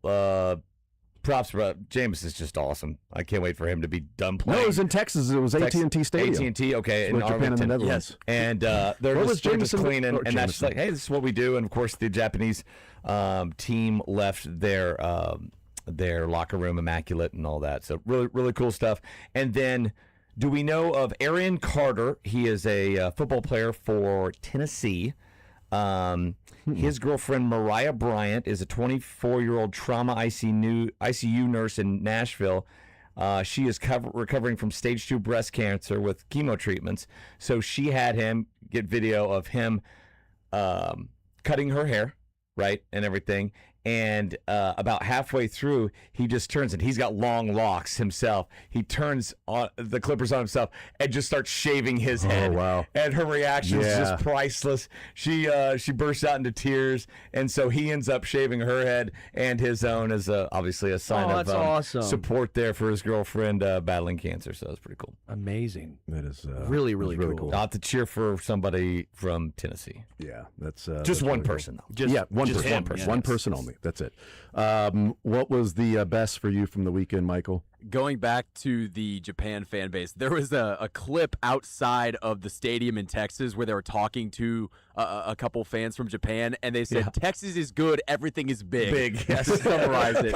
But also just seeing all of the different people that are coming to the country and experiencing it, and the stuff with Freddie, just seeing how it has taken off. There's other people that are not posting it all over the internet that I'm sure are really enjoying their experience. And it's a really good moment for the country where they can highlight, all we have to offer, I guess. Yeah. No, my best from the weekend is along those same lines, is just the videos that are coming out of people having fun, enjoying the World Cup, all of the new Freddies that are out there that are, taking video of the things that they're doing. Trying to get to his status. I know, dude. It's tough when you've got the original one. When you're the first one, and the first one hasn't shown his face yet, right? Yeah, they still haven't. They do like a smiley face over him. I'm like, hey, because supposedly somebody asked him, where are you going to be 4th of July? He's like, I don't know, maybe Kansas City.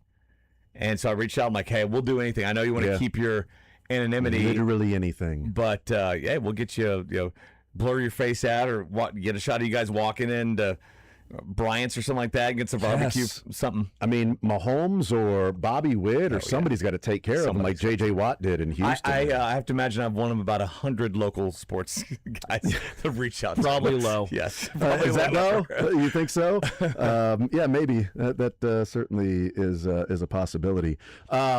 And also, just along those lines, like the videos that have come out, like specifically, the only ones I've seen are from the Boston police. Like the Boston police officer that was doing kick-ups around the Scotland fans and was killing it, and then it finally falls, but all the Scotland fans are jumping up with him. And then videos today at a watch party in Boston with Cape Verde fans that the Boston police officers are like doing these dances with the Cape Verde fans. You got another Boston police officer dancing with one particular lady that's Cape Verde fans. Like, it's only come out of Boston so far with the police, but it's like really cool videos of everybody just enjoying the different cultures coming together. And I know FanFest hopefully will be like that, and has been like that. And tomorrow night when there's actually a match going on and things like that, that'll be pretty awesome. We'll be down there the 25th when the Netherlands will be there, and it'll be all orange. And Mick Schaefer will be like, "Hey, this reminds me of my basement." I'm good. Exactly. I can match that. I've got clothes to wear. We're good here. It's fun for me. I'll be there until midnight. After the radio show from 4 to midnight, I'm on stage. It's Kai Kamara and myself. We're doing a little emceeing for that night. And wow. I believe Tech Nine's going to be there doing a set. We're going to have so much fun going on. The United States game will be obviously played. I think it's an 8 o'clock game. So is it 8 again on Friday? It's going to be it's next Thursday, the 25th. It's going to be not that Australia game. It's the game after. Okay, game after. I think it gets Turkey. Sure. Have you done your best yet? It was Turkey. Yeah, it was Australia's next, and then Turkey. Yeah. So my best is kind of funny. It's along the lines of World Cup as well. It just amazing everything I've seen being down there. But Saturday, it's a best/worst because my first hit, I get down there, I'm excited, let's go. We're going to go on stage. We're going to hype up the crowd. Brazil's getting ready to play. About 10 minutes before we go on, guys, we have to shut this down. Storms are rolling in, and we have to make sure everyone gets out, and we got to take this stuff down because the winds will destroy everything. So were you the messenger for that? I was the messenger. So my first thing, it's me and Kimmy Checks from NFL Network says, her and myself were doing it. And so like, what's up, everyone? Kimmy Checks, Sterling Holmes. What a great. Wait a sec. What a great. I think it was DJ's going up. What a great set from. I think it was but I had to read. I go, Kimmy, I'll do it. I'll read so that because we have a thing from FIFA because you have to say it specifically because of their rules and regulations. And so I give this whole speech, and I'm getting kind of booed a little bit here. Everyone's looking around, looking like, what do you mean? It's beautiful. And then they saw What is this, the Royals? Yeah, it's the Royals rain delay. And they saw about 3 hours later of this is Kansas City and how it can change that quick. But I was the bearer of bad news. My first hit down there was telling everyone, you got to leave. Well, that's the thing. It's a tradition now that we have. When you show up the first night in Kansas City, you must get a shelter in place. Algeria got the tornado warning. Argentina. England, on Saturday night gets here from Florida, and they get an immediate shelter in place, and the tornado warnings and things like that, and the severe thunderstorm and those things taking place. So it's a tradition for the world. Next time the U.S. hosts the World Cup and it's in Kansas City, those teams that are coming just plan when they show up to have rough weather that night. But we got lucky. Yesterday was absolutely beautiful. Kimmy and I had a great time. The crowd was phenomenal. Japan, Netherlands, they both showed up.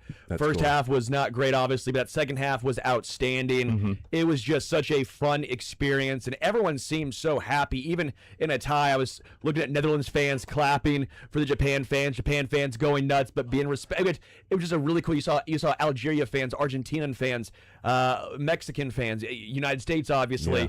It was so cool seeing that all here in Kansas City and everyone getting along and having a great time. It's almost like a storybook. Yeah, it's like a party. It's really cool.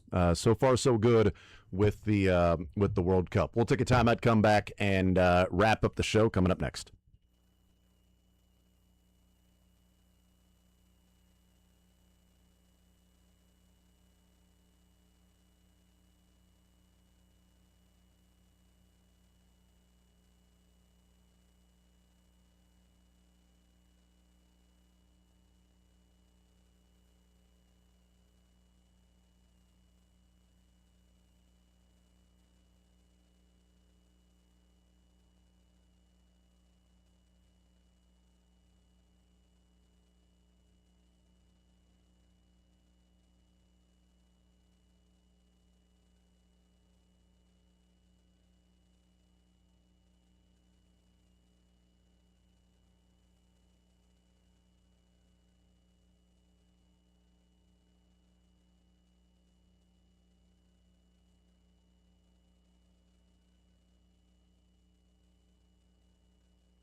All right, wrapping up the show.